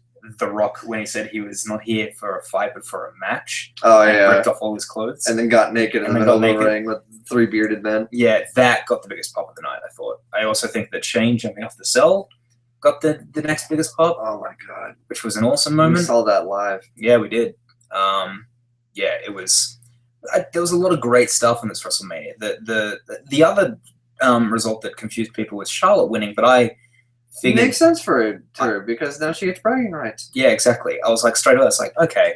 And it was the last Divas champion. It works. First. This is the first time I've been okay with the whole them using the Flair sort of like storyline. Well, I think people kind of see that as it made the other two look stupid because they didn't bring back up. They didn't bring back from who? She brought Snoop Dogg. She brought Snoop. She brought family too. But they didn't bring back up when they know that Flair has helped her win a lot of matches. And I do understand that point of view. I agree with that. I will say that was kind of the only... If this doesn't lead to Charlotte finally doing something on her own, then I see it as let's think. She needs to do something because I like the pairing of the two. I think it's fine. I just think I do agree with people that we finally got a women's championship belt. And it was won because of an old scary man. I thought either that or the ladder match was the best match of the night. Yeah, those two were definitely the best. I would say that, absolutely. I thought AJ and Jericho was really, really good as well. Charlotte's moonsault was so fucking good. And then what's her face? Sasha. So many colorful hairs. Yeah. Yeah, that was coming out of nowhere. Came out of nowhere, yeah. Yeah, that was the moment where we were looking at the big screen and did not see Sasha climbing to the top. But and I thought Roman and Triple H had a good match. It's just that it was at a point in the show where we'd already seen The Rock and John Cena and all that, and Undertaker and Shane, and you know the opening match was so good. Yeah, it was just like it was at this point where people walked out of the building sad because Roman won, and that's disappointing. But yeah, we knew it was going to happen. Unfortunately, I guess we expected a little too much. I mean, like you said, I was pretty certain that they were not going to do what people wanted and turn Roman heel. You had a pretty good mindset, and maybe they would learn. JR thought that it was going to happen. He used to work for the company. Even The Rock said that on Facebook, ironically. But I thought The Rock was going to come out to congratulate him, and then Roman was going to attack The Rock. Cementing, like he would definitely. I thought when Roman turns heel, it's going to get a huge babyface pop, but not if he attacks The Rock. So, what I thought, all he needed was a mic and basically saying, you know, I'm done with you people. I don't need you anymore because all you do is boo and boo and boo and boo. And you know what? Guess what, people? I did it, and you hate that. So suck on that. Whatever. Believe that. Hashtag that. But instead, next night on Raw, he's like, I'm not a bad guy. I'm not a good guy. I'm the guy. Smug prick. I'm smug. I'm smug. I'm smug. I'm so smug. Smug. That's what he is. Yeah. But Raw was very, very good the next night as well. I was going to say with Mania, I just thought there was a lot of really good matches. I didn't think there was a bad match. I thought maybe the League of Nations New Day match was a little short, but that was set up for something else, and that was something that I think to properly appreciate, you have to be there live. And I agree. They had a great entrance. The other thing was the Brock and Ambrose match was also too short. I thought that you never felt like Dean actually had a chance of winning. So that just kind of, I don't know. I didn't think that was a bad match, but it's just Dean. I never felt Dean was in the position to win. Yeah, that was the only thing. I never had a moment. I had a half a moment where I thought, and I've talked about this, extensively with you. There's a moment where Brock is backing up into the corner. That's one of the very first and only times I've ever seen that. Brock backing up. And I was like, oh my God, Dean's like got him on the ropes. That's awesome.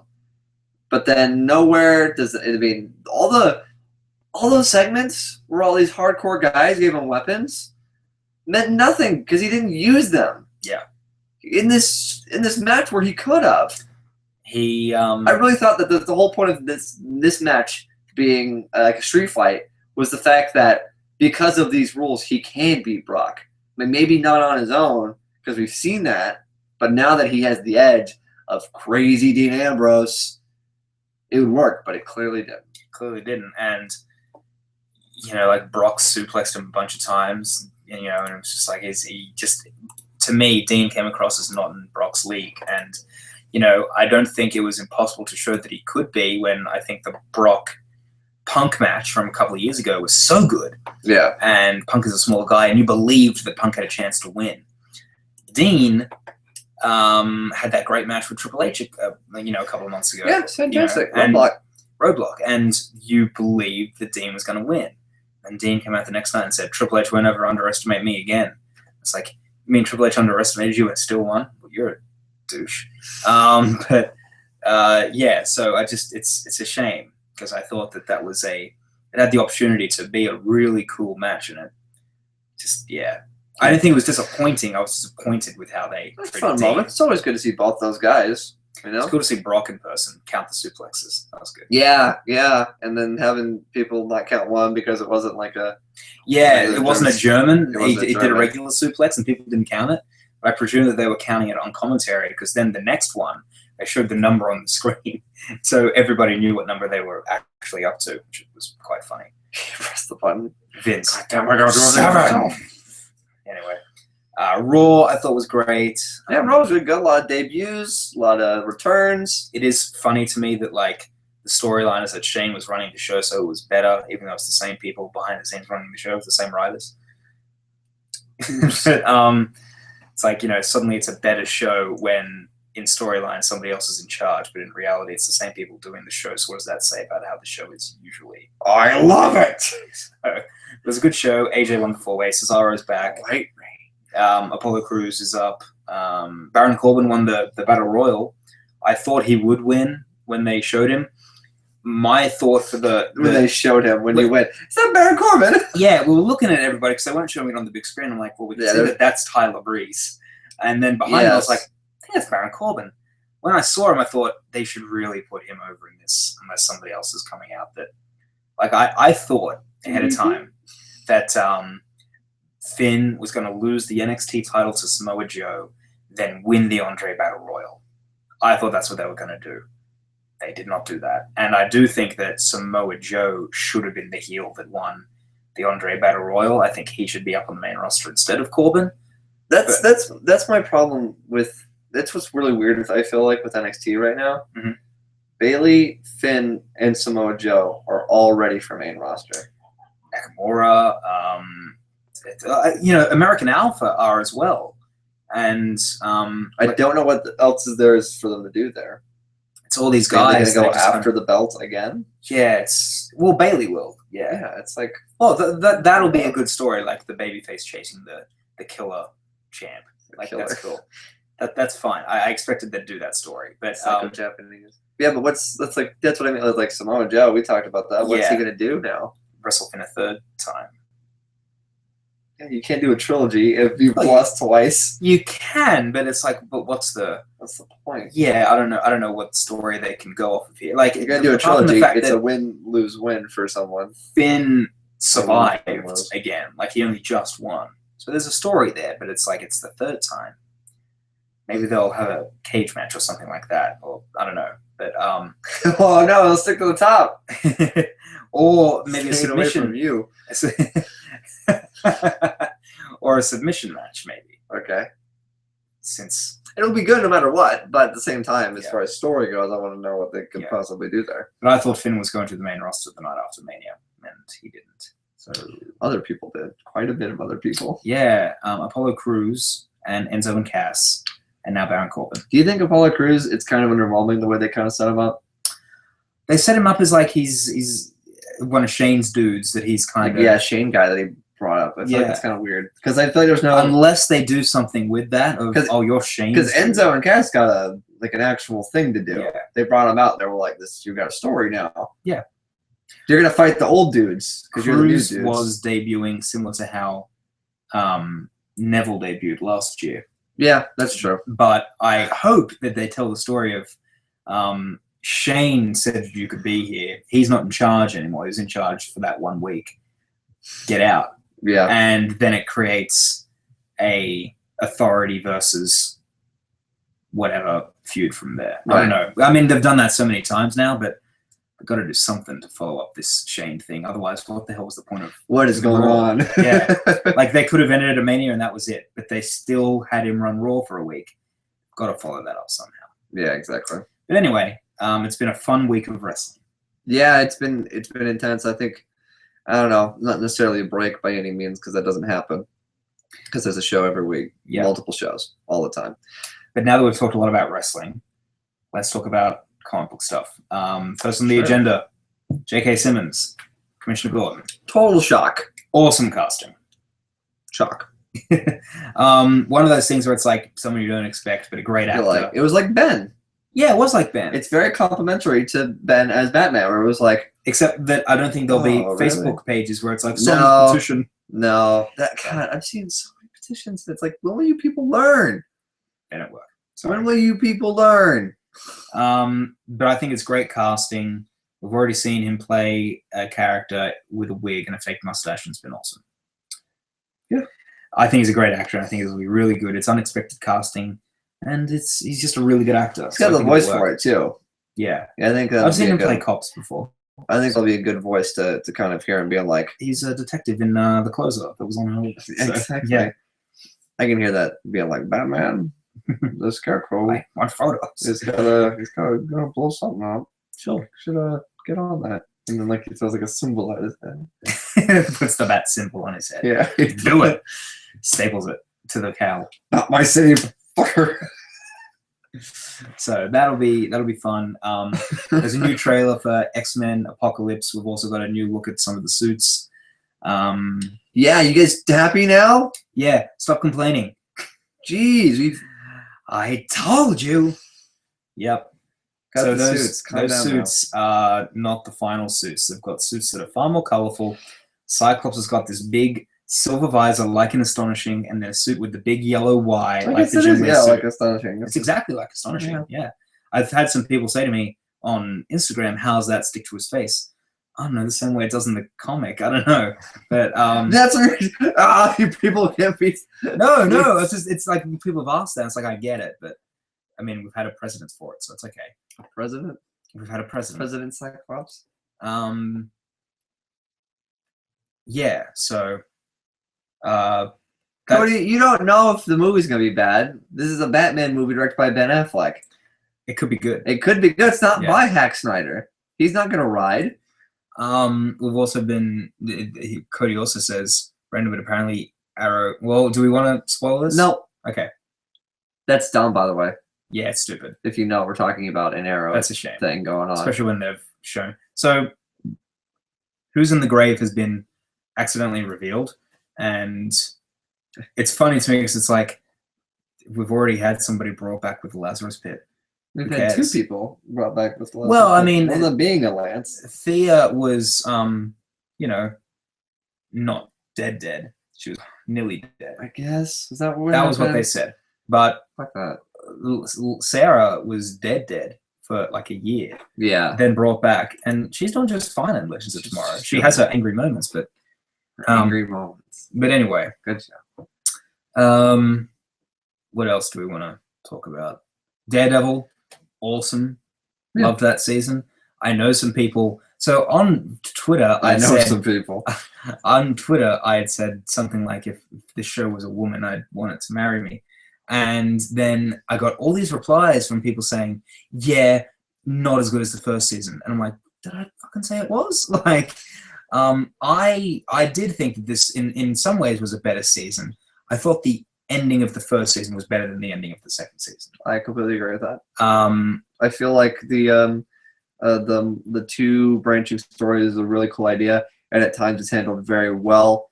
It's just when they come together at the end, it isn't as smooth as I would want it to be. It's still very good. It's still really cool. Yeah. I like all the characters, but it's just a little. It's an 89%, not a 90. To me, the Slightly coming together of the stories wasn't the problem so much as there was just so much going on with the Hand and Elektra, where I was just like, what is this gonna do with can you what? Like when they start talking about how she is like something. Well, especially because Stick's whole character is like, I'm mysterious, Maddie. You need to fight a war. Get off your ass. Get off your ass, Ellie. You gotta fight a war. The war is coming. I mean, Maddie, just get off your ass. Come on. What are you doing? Hey, idiot. I may have left something here last time. Fuck you. It doesn't mean a thing to me, your stupid bracelet. It's like feeling around for it. Where is it, you fucker? So I really liked the season. I thought the stuff with the Punisher was great. Fantastic. What a good Punisher. John Bernthal, awesome. Very good. But just some really great Matt Murdock moments, like when he's got that concussion and he can't hear anything, and it's just like so cool. So good. Yeah. I love it. He's a great Matt Murdock as well. Charlie Cox. So side characters were enjoyable. Yeah, Karen had a lot more to do. Foggy really came into his own this season. I liked Foggy this season. Yeah. Not that I didn't like the character. I had some problems with it last season, but I thought he was excellent this season. And, right. Yeah, just a tremendous show.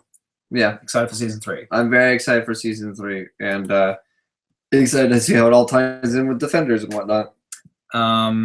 They just announced recently that what's his name, Mike Coulter. Yep, Michael Coulter.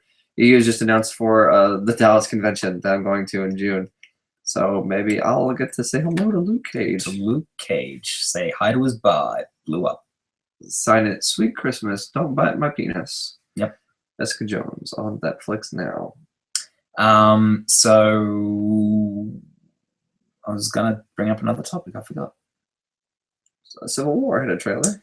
Civil War, yeah, obviously the Spider-Man reveal, which was awesome. Obviously, suppose. Look, I mean, everybody's said their piece on it. We gotta make a thumbnail with a big old circle and an arrow pointing to his face. Did you notice this? Did you notice his head? Did you guys see Spider? Like he's on the wall. There he is, his big hand trying to get me. There's Green Goblin. No, there's one. Look, there's Alfred Molina over there. There he is. Coochie cool. Stop. So, and you know, it was a great trailer. You know? No. It was a great trailer, and it was a great ending reveal. And I've seen it on the big screen twice now. You know, it's cool. There's a funny part. Not like a funny part of the trailer, but there's like a moment in the trailer where they've got like a prison in the ocean, and that's like the Shield prison. What's that called? There's a name for it. I can't remember. That has a name. And so when I saw that, I was like, I feel like I watched that trailer, and every time I see that, I go, "Oh, cool!" Yeah. Because no one talks about it, obviously. Because there's everybody talks about Spider-Man. That's but the fact that they have this like thing that's actually something like the Shield prison for supervillains. I saw that and went, oh, yeah, that's really cool. Yeah. But obviously, no one wants to talk about that. They want to talk about the death of War Machine. Yeah, and Spider-Man and Black Panther. I don't think he's dying. I think it'd be kind of weird if they did kill him off in the trailer. That's what I mean. They can't be dead because why would they show that? Unless it just doesn't fucking matter. Sorry, Don. But yeah, a great trailer with a really cool ending. And yes, I like it the looks suit. great. I obviously like the eyes. I like the sound of Tom Holland. I like when you're hearing the thwip noise in this universe, which is kind of like, whoa, for me, straight off the bat. But yeah, I agree with that. It's really cool. What else? Anything else happened? Well, should we go into some questions or something? We can go into the questions. If you're still here, you guys can ask questions down below, and I will get to them. We have some previous questions on the Facebook page from people that couldn't be here. First up, T. Hamill, our good friend, very active on the Twitter. He's got some questions. Says, Thanks, and sorry if I can't make it. 1. How have you been, and how does it feel to be back? I'm back! I'm back! Woo! That feels like I'm falling into a car. I've been good, and I've been good. Thank you. I've been good. It's been interesting. You know, like we talked about earlier, it was sort of nice to have a little break from the norm. We are excited to get back eventually. But so yeah, it's we've had a good time. We've been good. We really enjoyed this past week, I would say. We've invented a character that I think is the best thing we've ever done. Yeah. So we've had a really good time. How are you doing? Let us know in the comments. Second question: any tips for first-time cosplayers, Kirk? Don't cosplay. I don't cosplay, so I'll leave that to Anthony. Yeah, I'm a bit of a cosplayer. If you go into my closet, it is kind of like a Batcave in there, or more accurately, Spider-Man in Spider-Man 2. What are you looking for? Spider-Man, I just realized it's behind me. Yeah, there's quite a bit of Spider-Man in here. I'm a fan, if you will. And so, yeah, I would say the thing I can recommend the most is definitely kind of combine all the sort of factors whenever you're thinking about it. Obviously, these aren't rules. Keep that in mind. These are not things that you have to do. These are just things that I would personally recommend. Go with the character that you love. You know, you definitely go for one that is a favorite of yours, that you can really feel like when you look in the mirror and you see yourself as that character and you have a bit of a moment where you're like, wow, it's this is happening. I feel like that's when you've nailed it. That's when you've realized, wow, you are that character, and that's really cool. Secondly, which leads into it, work towards something that works with what you have. You know, I am a tall, sort of lanky dude. You know, I'm young at the moment, so I'm gonna do characters like Spider-Man. You know, I can do a character like Nightwing with some help here or there, with some added things. I've done Star-Lord. You know, I can do characters that I can do. You will not see me as Drax. You will not see me as Captain Marvel. You will not see me as those characters because I am not a big dude.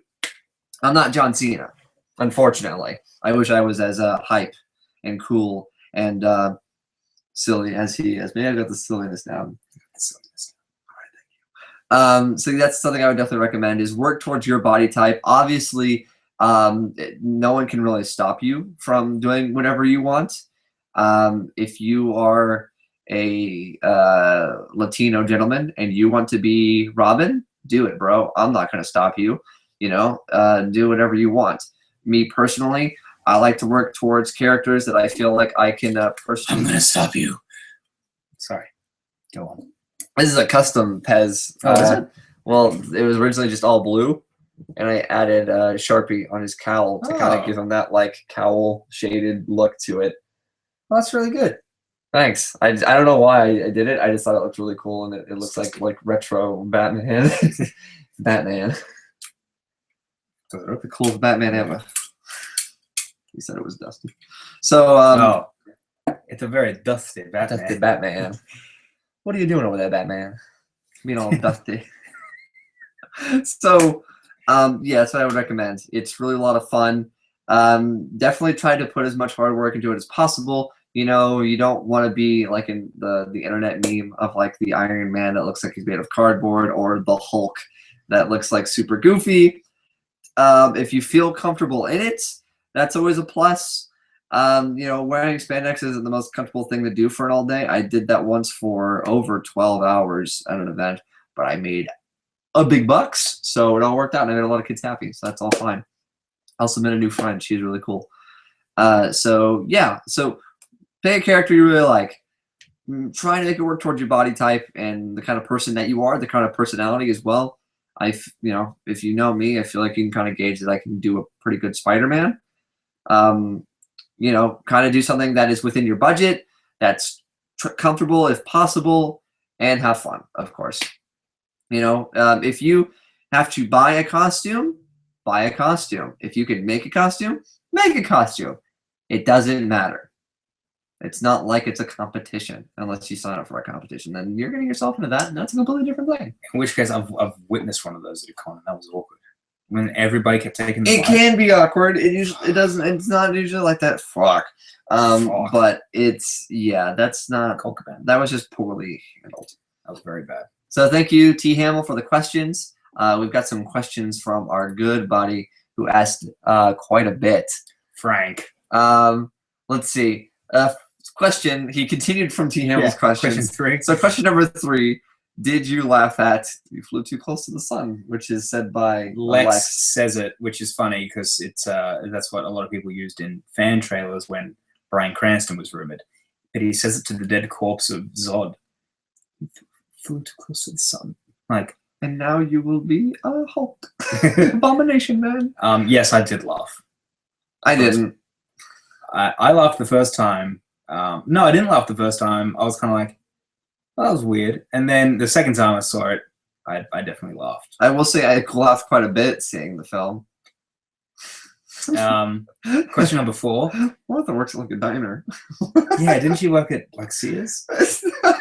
Remember? She worked at like a diner. Yeah. Serving like corn. Gotta get that work. Yeah. Question number 4.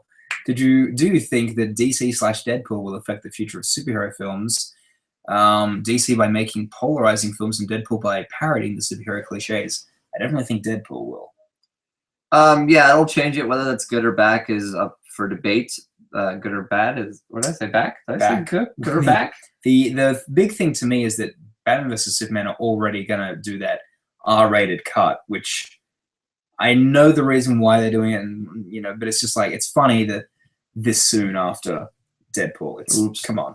But the other thing is Fox being like, well, we can finally make our R-rated Wolverine film, which I'll admit I don't need, but let's go with the yellow suit too. Make it a yellow Logan. Spandex, Old Man Logan, rated R. Yeah. Hugh Jackman. Hugh Jackman's in it. That I want, but yeah. So I do think that will change things. You've changed things forever.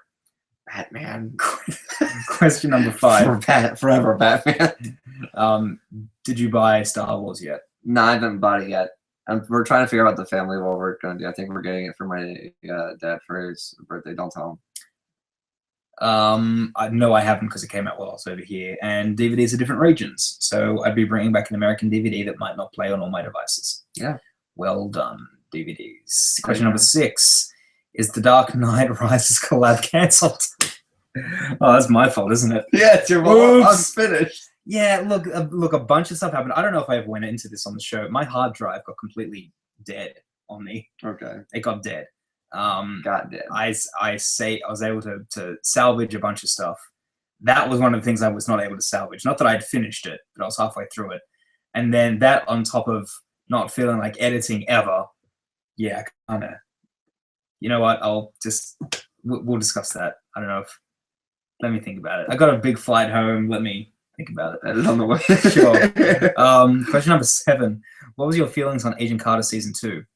How did it end? I skipped the finale. Hey, guess what? So did I. I didn't. I kept watching the show. I had to see how it ended. It was just. It was not as good as the first season. I think the biggest part of that was that they just tried to do too much. I gave up. I couldn't. And when I say too much, not like Batman vs Superman did too much. It got too outlandish for me. I liked the cool kind of spy espionage shows set in the 40s that dealt with, bigotry towards women and everything. It became, it's the black goo. How is it going to take over now? This Byron Saxton guy is like transparent and stuff. So Byron Saxton. I didn't love it, but I gotta admit the ending of it made me think that a season 3 could be good, because they did an ending that was a lot more like a spy show, in that they killed Chad Michael Murray. So spoilers. Yep. It was the Flash. Flash Thompson. Why Jason? Question number 8. Kirk, did you see that Peanut movie? No. That Peanut movie. Not the Peanuts movie. That Peanut movie. No, I did not. Never saw it. It's good. Next question, Anthony. Have you ever been carked or Chris? Don't explain this joke because only real fans will get it. No. Oh wait, yes. There was that time I was at Wendy's, and I told them my name was Anthony. Anthony. And they put I think how'd they spell it? Do they spell it Anthony? They spelled it like Ant-Man. I don't know how they spelled it. I think it was like I don't know how it was. Okay. It was really dumb though. The end. So I know Frank said not to explain it, but I got a what? No, you respect his wishes? He said don't explain it. I got a hot chocolate. Oh come on, sorry, I couldn't try to stop him. They spelled my name Kark. I told you he's a scammer. Not everybody knows. That's the point. Okay. Questions. Ace 99. Oh, okay. So we're gonna start. Okay, we're starting at the top. I'm gonna start at the top. Whatever. Okay. Kirk, you doing any more with What Did We Do? Never say never. No, I will never retire. Remember, but right now I'm not planning on it. I do have an episode that's like half done. It's been half done for like a year, so it's like Frank's Batman trailer that will never finish. Hey, I don't mean that in a. No, I have to react to that. Oh, right. That's my job. Sure. I'm part of this collab. Matt W. Hammond, thoughts on The Flash Season 2 back half? There's been some good and some bad. I haven't seen the last 2 weeks because I've been. There's a really good and a really bad episode. Okay. But I haven't won. I haven't won. I haven't. Sorry, I was reading the next question. I haven't watched the Supergirl Flash crossover though either, so I've got a bit to catch up on. Yeah, when I get it. I did, but that's not the question though. All right, Mr. Good Plot. Excuse me. Are you aware of who won last year's Who Reviews the Reviewers? No. I don't watch Geek Evolution anymore. I'm sorry. It's not like he watches the season anyway. I don't watch Who Reviews the Reviewers. I was part of it. I lived it. I was part of it too. Yeah. Lasted what, 2 rounds? Ace 99. So will the Grund return? Eventually. Maybe. Doo-doo. Yes, it will, but we don't have a specific time yet. So we'll do something eventually. I like this next question by Nyuk. Spell it. N-O-U-C-Q. Nook. So, how about that DC Rebirth? Yeah, that was also the biggest news story that we forgot to talk about. Just talking about it now. Thank you, Nightwing. I mean, I'll read the Nightwing book. I'll read the well, at least I'll check these books out. I'll check out the Titans book. I'll check out the Deathstroke book, and I'll check out the Detective Comics book. Yeah, I think those are the 4 that I'm going to be checking out. Nightwing I buy because I collect every issue of Nightwing, so I'll be buying that nonetheless. I'm not thrilled with the writer choice, but maybe when you separate the two Grayson writers, is it Tim Seeley or Tom King that's writing Nightwing? Tim Seeley. Maybe Tim Seeley. Tom King is writing Batman. That's what I knew one was, yeah. So hopefully it'll be good when they're separated, because together I don't like that book. Yeah, it's the syndrome of we get the character. This is character things he would do. Like, this is a Nightwing thing. Like it. Yeah, I feel that way about the current Green Lantern book. I feel like it's like, oh, this is a Green Lantern thing. Look, he's doing the Green Lantern thing. Oh, that Green Lantern, as opposed to actually getting the character what he's about. It's more of a superficial. And this is just our point of view. Like, they might have read the character their whole lives, and that's what they think of it. But to me, Nightwing is just not the character that was, or Dick Grayson, the character they were writing. And I've said before, the issue that really threw me off the deep end, like that Nightwing issue 30, I thought was terrible. I wasn't into the Grayson book, and then that for what was it? Future's End. Yes, that Future's End one shot just killed me. Also, Mr. Goodplot says it was me Well done, Mr. Good Plot. Yeah, absolutely. Congrats, man. I think that's awesome. Neither of us won. Yeah, you're better than us. Better than I guess us. at reviewing, we tried it and it obviously didn't work out for us. I wish you nothing but That's the why best. we got terminated. And that's why YouTube was like, you guys are fucking done. You're done. I hope you never get terminated. Yes. But yeah, DC Rebirth, I'll be checking out Nightwing just because I like Nightwing. I'll be checking out Titans because I like Nightwing. And I like Donna Troy. And I like Roy Harper. And I Do you like Roy Harper's hat? Aqualad is back in the universe, which is really cool. I also might check out Aquaman just because I haven't read Aquaman in a while, and I like Aquaman quite a bit. I'll be reading Deathstroke for sure because it seems like it has a better team on it now. And that's, I don't know. I don't think I'm going to read All-Star Batman.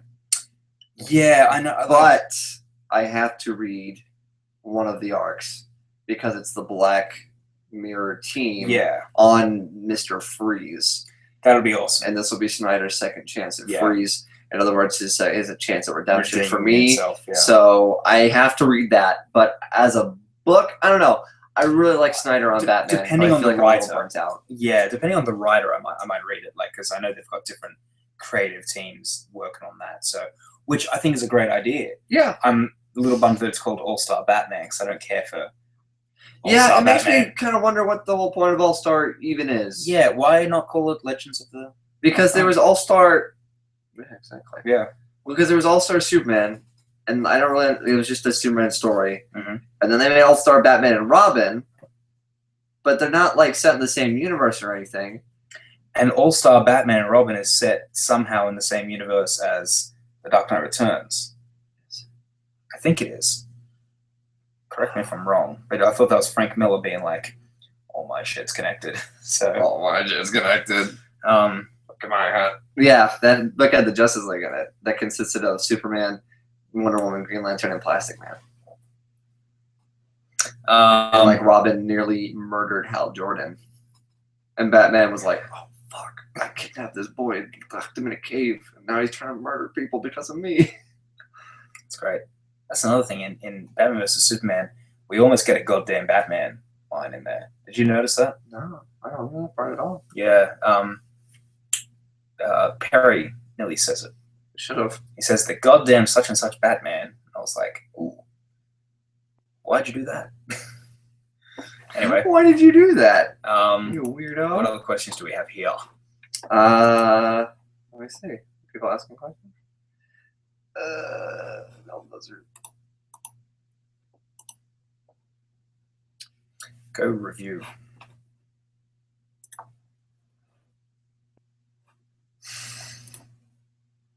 Why did Superman? Okay, so this is from Nightwing.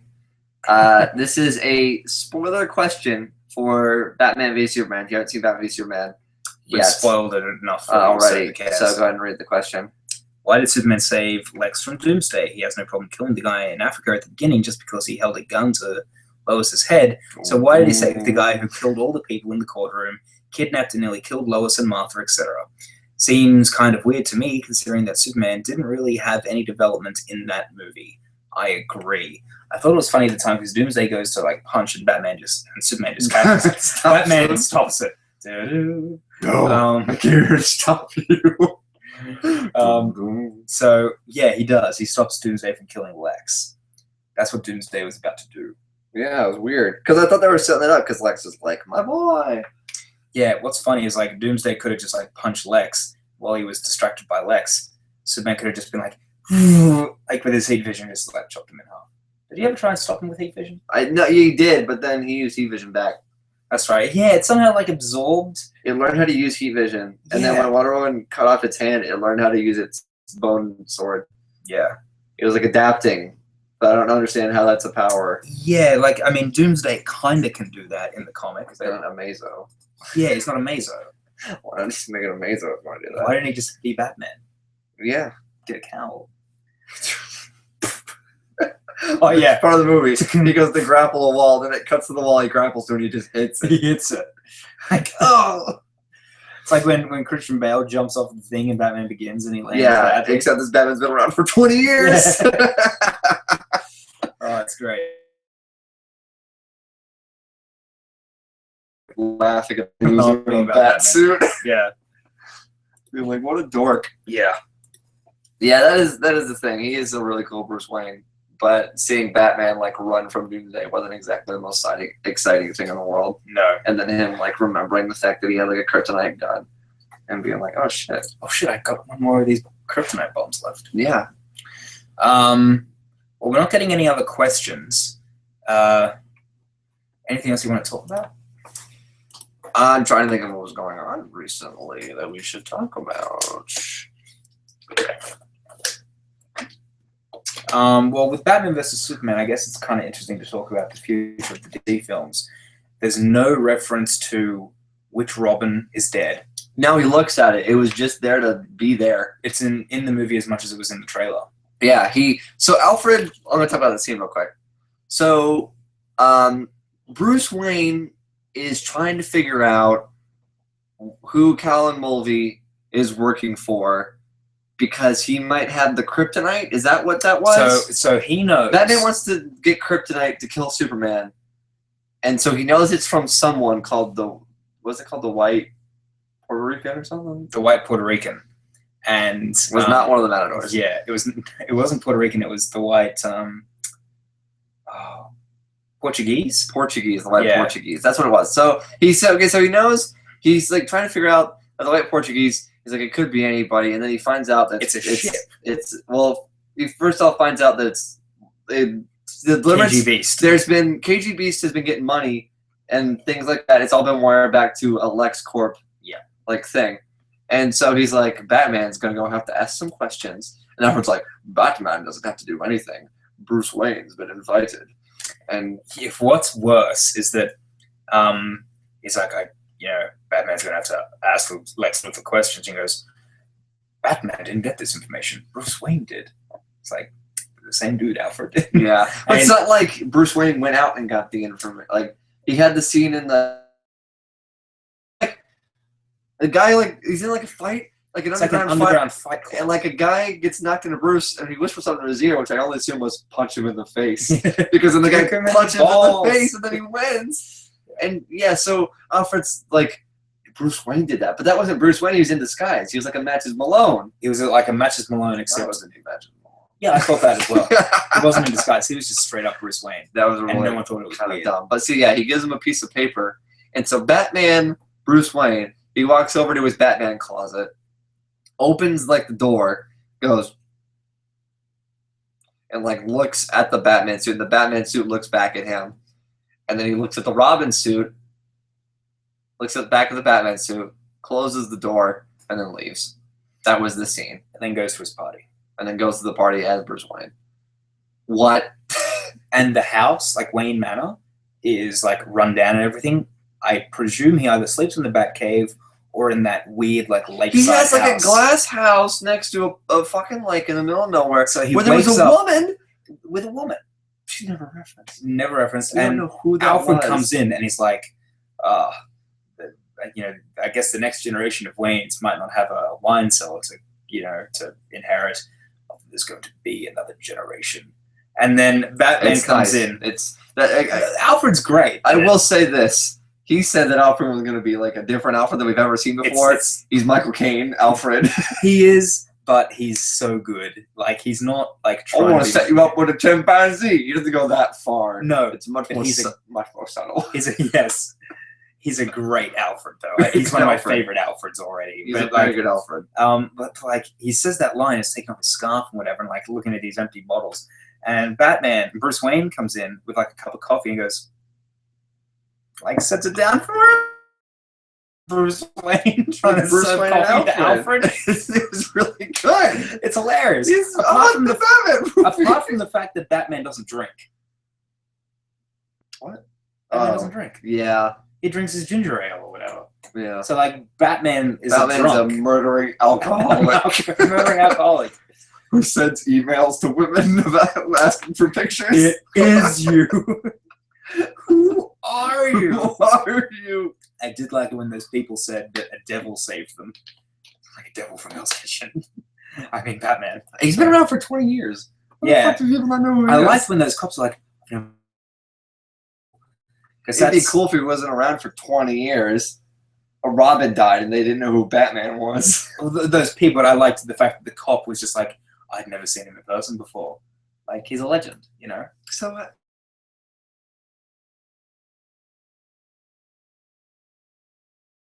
Now he's a young cop.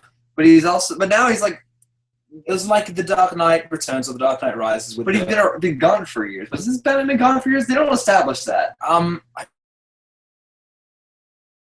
this Batman does now is look for Lex Luthor. Doesn't mean that this cop had seen him before. But I feel like if Jim Gordon now exists in this universe, what role is he going to play? He's worked with Batman this whole time. Doesn't mean every cop on the force. Gotham's a big city. I'm not saying they should. I'm just saying that he shouldn't act like he's like this ghost. But he is kind of like a ghost. He should be, I think. I think he should be. But saying 20 years and now boom, the world's full of power.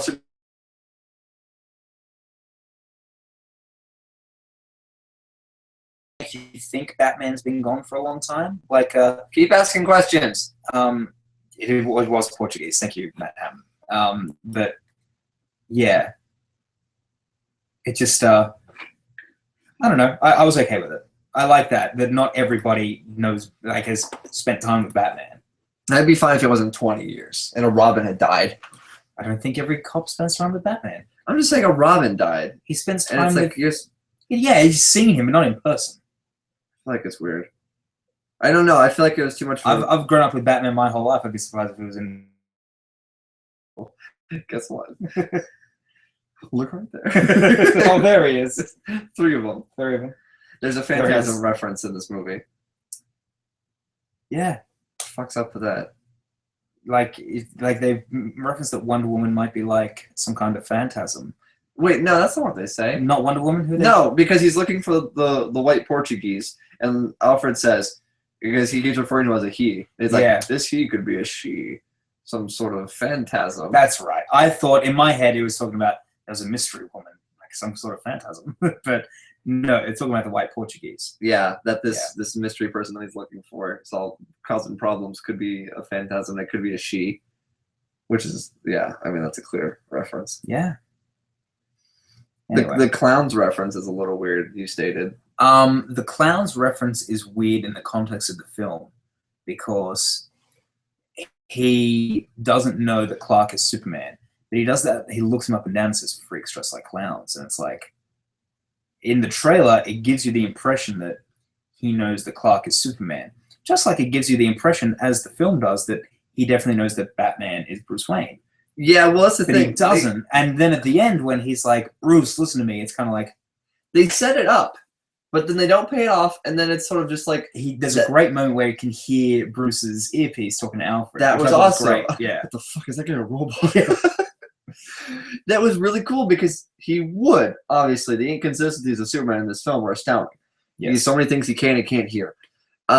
So yeah, he hears Alfred talking to him, being like, "Go down to the basement and download all the files," and Bruce was like on it, covering up his ear.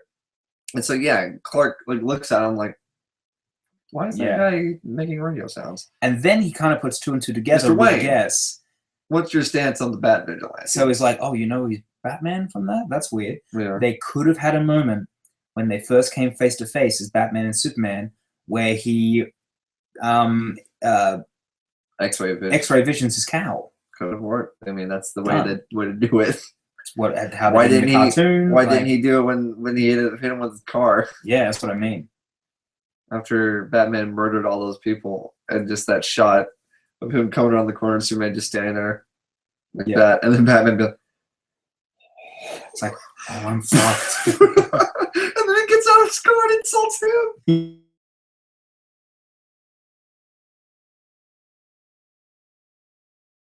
The Bat is dead. I'm gonna ignore what you just said.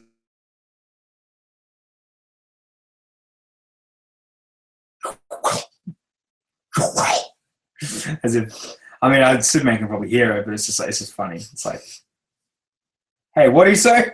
Listen, I gotta go. Comes down and just tears him in half. I gotta go, Martha. Just snaps his I head. heard that.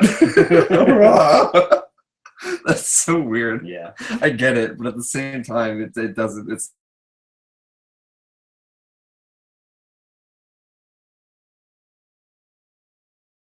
not a good film. There are moments that we like, and we've talked about them. Alfred! I don't like Lois Lane in this movie, just like Man of Steel. I don't like her subplot of, do you know who makes the bullets? And then it turns out that Lex Luthor was the bad guy the whole time. Oh, you mean he's the one trying to turn Batman And versus Superman? they finally interact, and it's so weird because I don't like this Lois and I don't like this Lex, and it's the interaction of these two iconic characters for the first time in this universe. And in her mind, I'm sure she's still like, "Did you make the bullet?" And he's like, "I have much bigger plans." I like Lois more in this film. She does more reporter-y things. Yeah. She doesn't and they line bring about up balls. Sorry? Doesn't she have like another line about, like in the last movie she had a line No, about dicks? she doesn't say it. She gets told she has balls. She gets told she has testicles. I wish I could zoom in my face right now. Barry. Barry, I need you to zoom and let him know it's too soon. So, it's got that. Yeah, so it's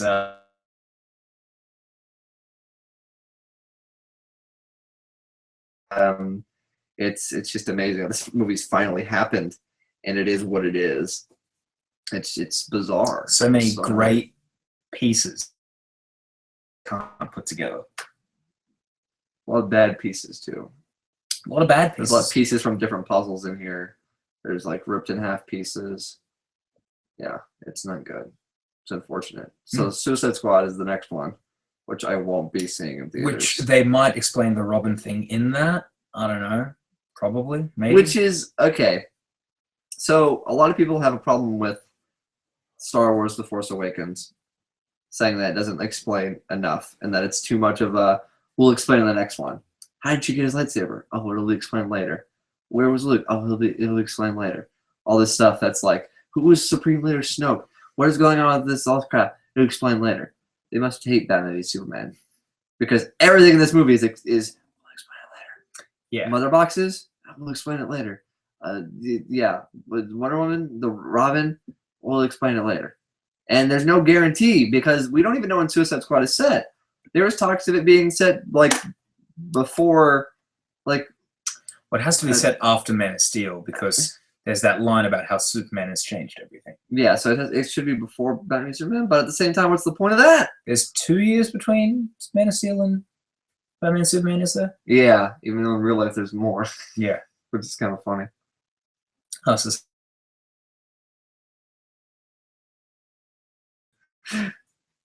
anyway. Scott, quit grieving. So, yeah. Do we have any other? Civil War is the next film.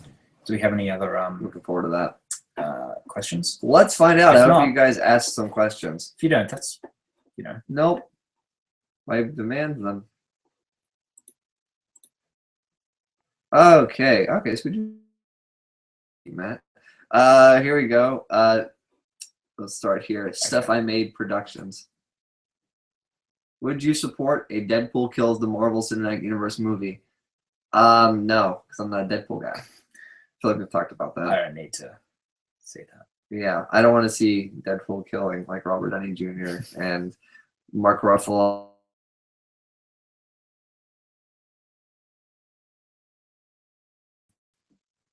Gwyneth Paltrow. The optimistic cynic asks, "Do you think Warner Brothers will keep Snyder for Justice League?" I mean, I think they're already in too deep. Yeah, it's too late. Can't be stopped. There's a bug. Oh. Ace99, excited for the Rogue One trailer coming soon.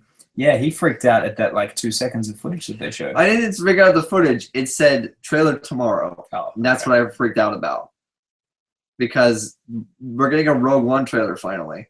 It's exciting. That is really exciting. We get to see what the film is going to look like. Exactly. The optimistic cynic also asks, how do you think they can explain why the Joker is still alive?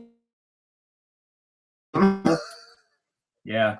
I'm not going to kill you or I'll throw this car at you. I guess maybe they might show that Batman decided not to kill the Joker, and then the Joker killed Robin, and now Batman's like, can't take any chances. Yeah, that's always been a thing. You know, which I don't like. No, I don't like it either, but it's been a thing. A man has a grenade, and Batman throws it and kills both of them. I liked he was trying to save an old woman. He had to do whatever he could. So there was like a webcomic of like Batman just beating the shit out of Jared Leto Joker, and Jared Leto Joker goes, Martha, Martha, Martha. That's great. He's like, What? like his mom. His ultimate weakness. Martha.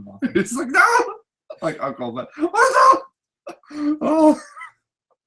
Nightwing says, on a scale of 0 to 0.7, how excited are you for the Justice League movie, and what do you think DC will do if it flops?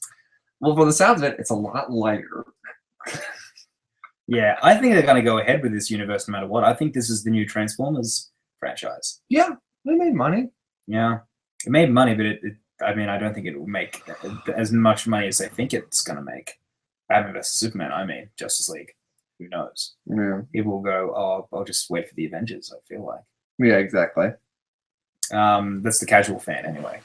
Ace99, favorite Willem Dafoe Green Goblin quote. That's hard. That is really hard.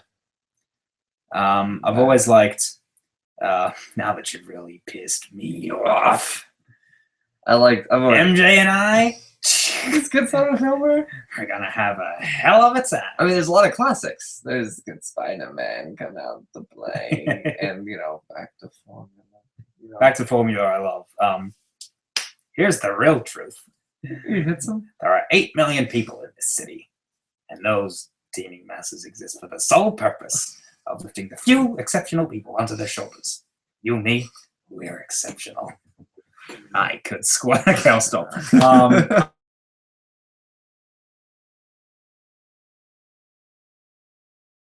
I have to myself. That's a good one.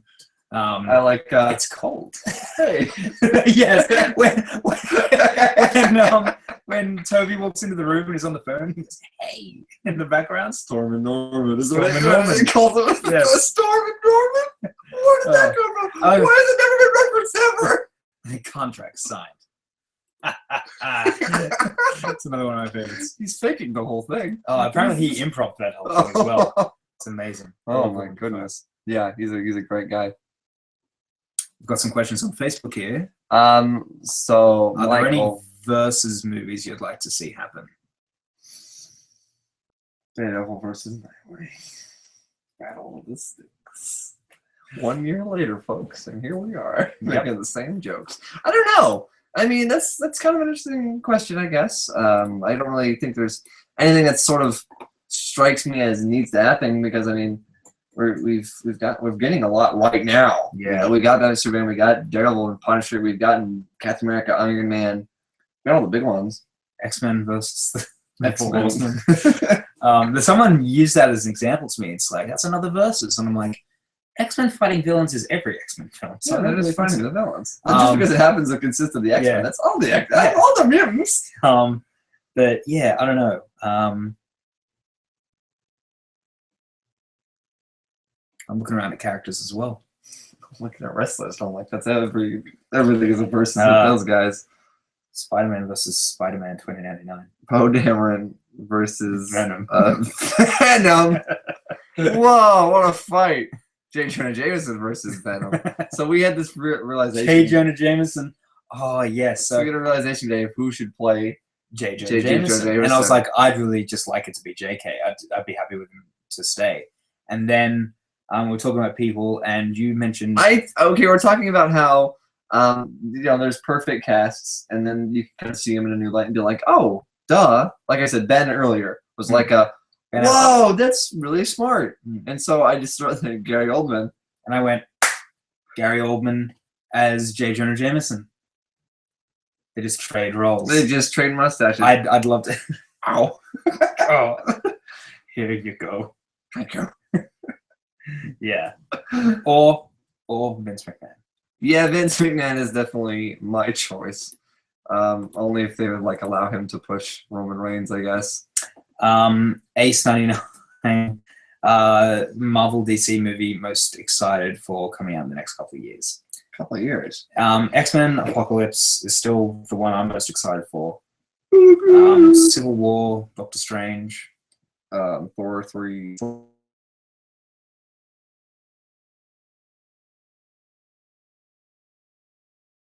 Hugh Jackman movie ever. He's wrapping it up, just done. Hanging up his boots, hanging up his claws.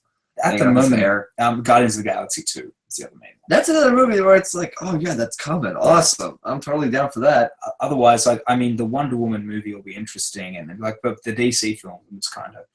Just wait and see. I was not excited for the Wonder Woman movie until I saw the set photos of Steve Trevor on the beach, and I was like, I know that. That's Wonder Woman. Did you stare at the photo for a while? And I typed in, "Who are you?" And that's kind of it for me. Like like all the Marvel films I'll see. But like in terms of the ones I'm truly looking forward to, Spider-Man will be interesting. Spider-Man will be interesting. Spider-Man movie. Yeah, I need more details about that.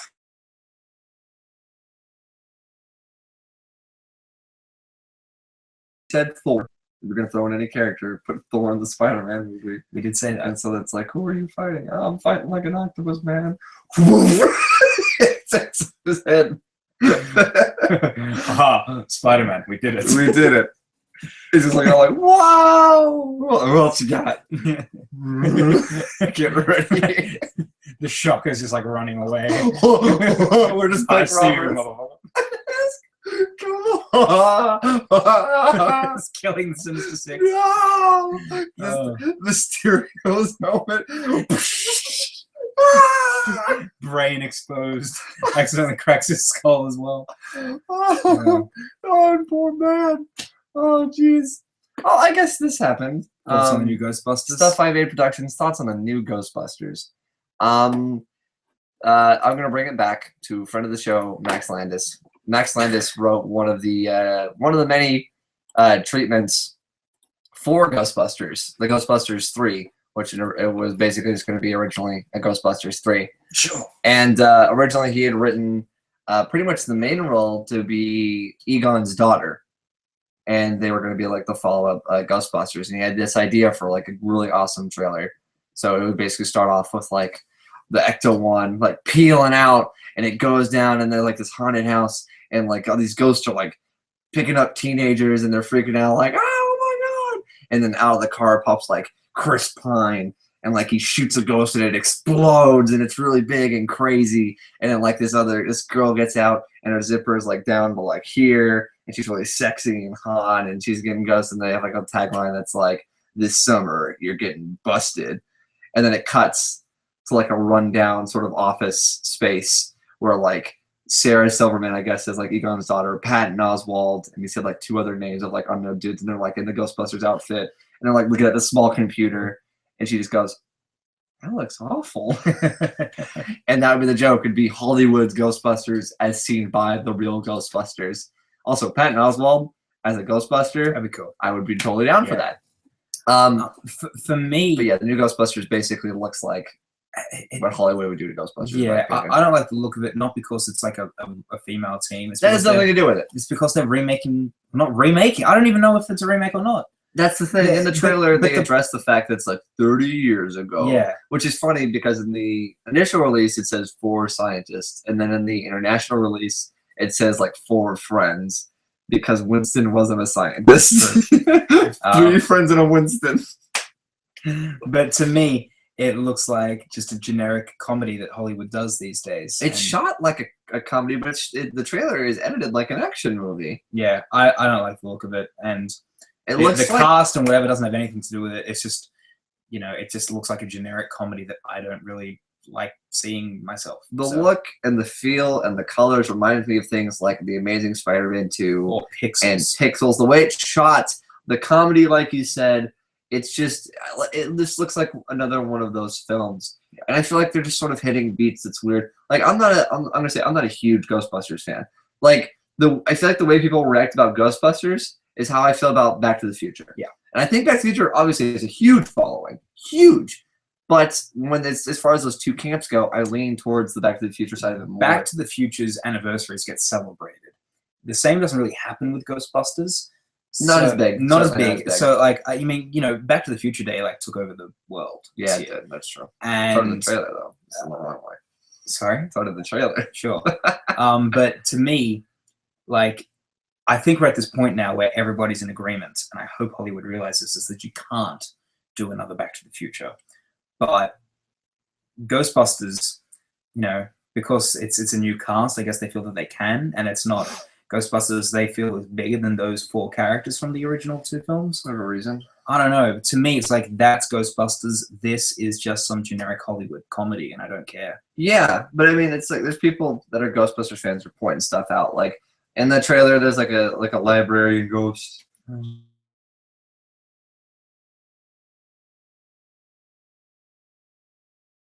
On Kristen Wiig's character, and people were like, "Ghosts don't vomit. Like they phase through you. Slimer phased through Peter Venkman, and that's how he got slimed. Yeah, and that's why it's called Slimer. Yeah, but this one like vomits, like, and then like the music stops. Yeah, and she's like, "That got everywhere. I mean, every crevice," and it's like, hey. I liked the racial stereotype of like the New York black woman being like, "I know New York. You people may be scientists, but I know New York," and then like slapping her and being all like big and silly, and like there's the international trailer where she goes for like a crowd surf and they don't catch her. She's like, "I don't know if it's a race thing or a woman thing, but I'm pissed." Yeah, that's the movie, guys. It doesn't look good. And I'm not even that big of a Ghostbusters fan to begin with, so it's kind of hard for me to get that excited about it. Yeah. Oops. We'll answer a couple more questions here. What do you want to see happen in the MCU Spider-Man movie? I don't know. Should we talk about this? I've got like an idea for a Spider-Man movie. I've already said my idea before. My idea was like oh, do you have like a full thing? I do. I think we should save that. Are we gonna say that for a movie? Like a thing? Yeah, I think we should. Are we ever coming back? You're not gonna be gone by the time. Save it. Okay, I'll save it. Never mind, guys. Guess you don't get to see my party truck. Well, just say a quick thing about it. That was like pages long. It wasn't pages long. Page long. It was page long. Sounds like a name. I don't have a page figure. Page master. So my film would involve the Sinister Six, and that's all I'm gonna say. I would jump right into it. I'll talk about this. I have a really cool idea for the opening of the film, where it would start off and it would be like Monday, and we see like the glass of a window of like a bank, and it says like National Bank or whatever the fuck.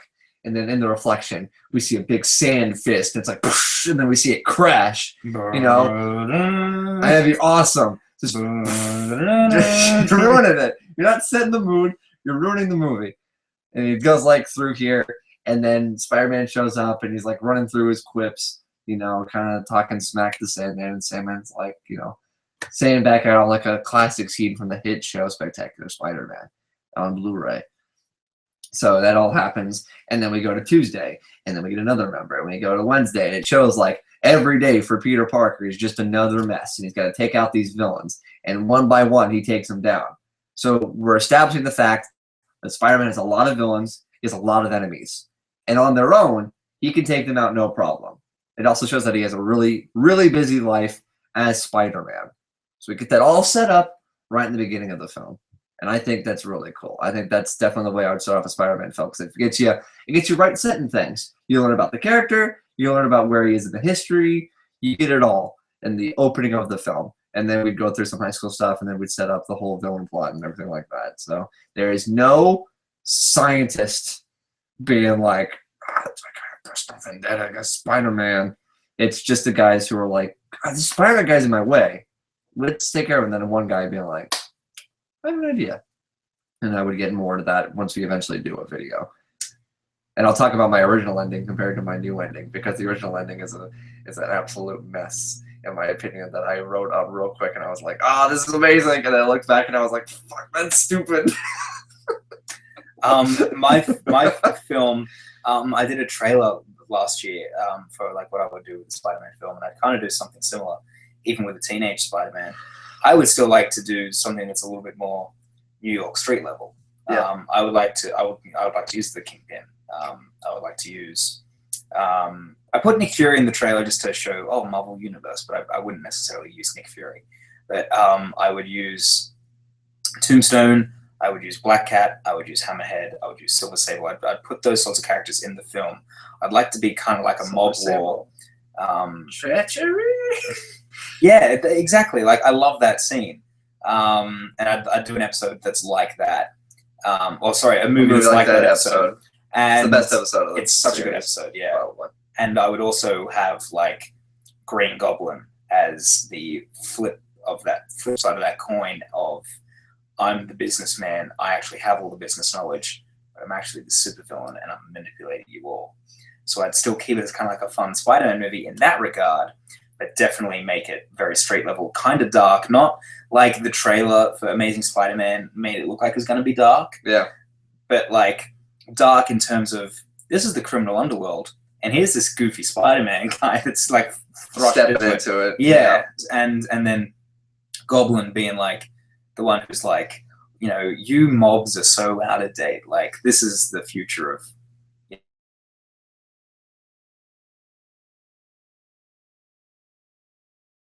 There you go. There's our Spider-Man. Yeah.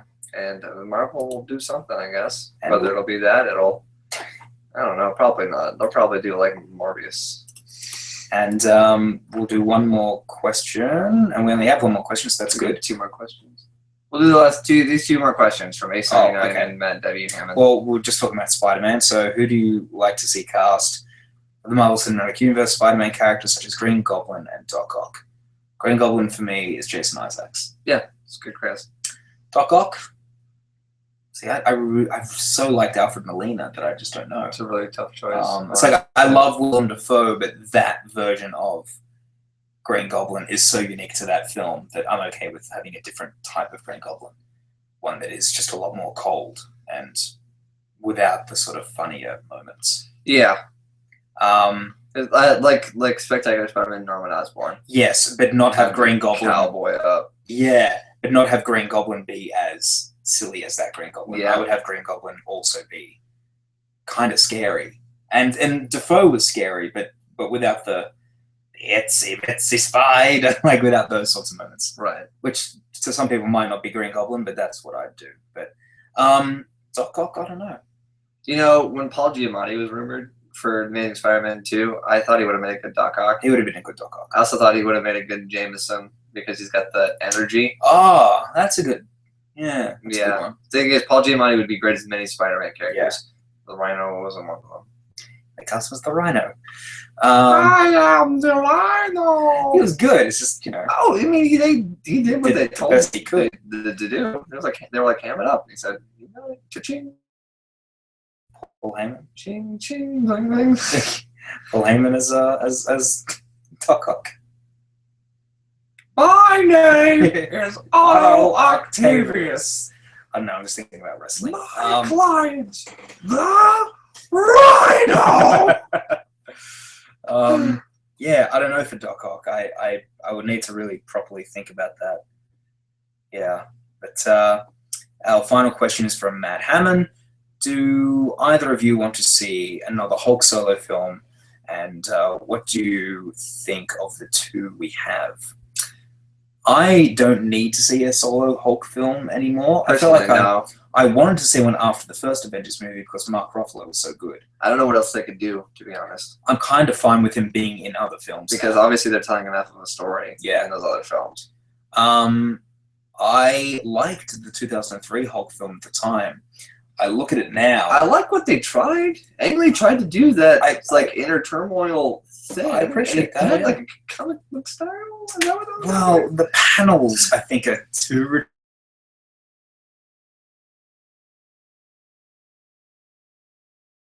And then like, yeah, it's the best part.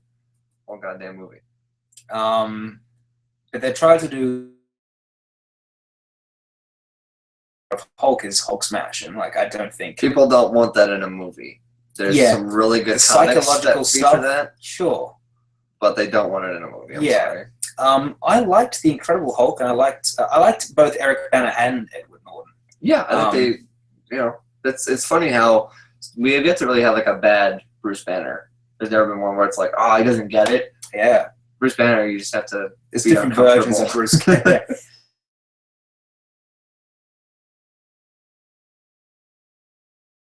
Banner is really good as scientist Bruce Banner, and like awkward scientist Bruce Banner, and then and so is Ruffalo. Yeah. You know, as like Bruce Banner, who's like thrust back into the world, and you know, so yeah, we've got different versions of Bruce, and all of them are good, and obviously Bill Bixby's, you know, the classic. It's David Banner. That's different. It's true. Not even Bruce. So screw that one. That's one weird thing about the 2003 film. He is, he's Bruce something, like Bruce, like Chrysler or something like that. Yeah, he's not Bruce Banner at the beginning of the film, and then Nick Nolte's like, "Your name's Banner, Bruce Banner." I don't know. It's a weird film. Excuse me, Mr. Ang. Mr. Ang. Would you try to explain to me the fuck's that about? Like when you watch like the compilation of Stan Lee's cameos, he's like, "Good morning, Dr. Chrysler. Okay, security needs to be tough in a place like this." He's talking to Lou Ferrigno. That's right. Yeah. Okay. Well, that's it, guys. It is it. I've had a very fun time in America this year, and this has been fun doing this again. Yeah, it's been alright. Okay, thanks for that, buddy.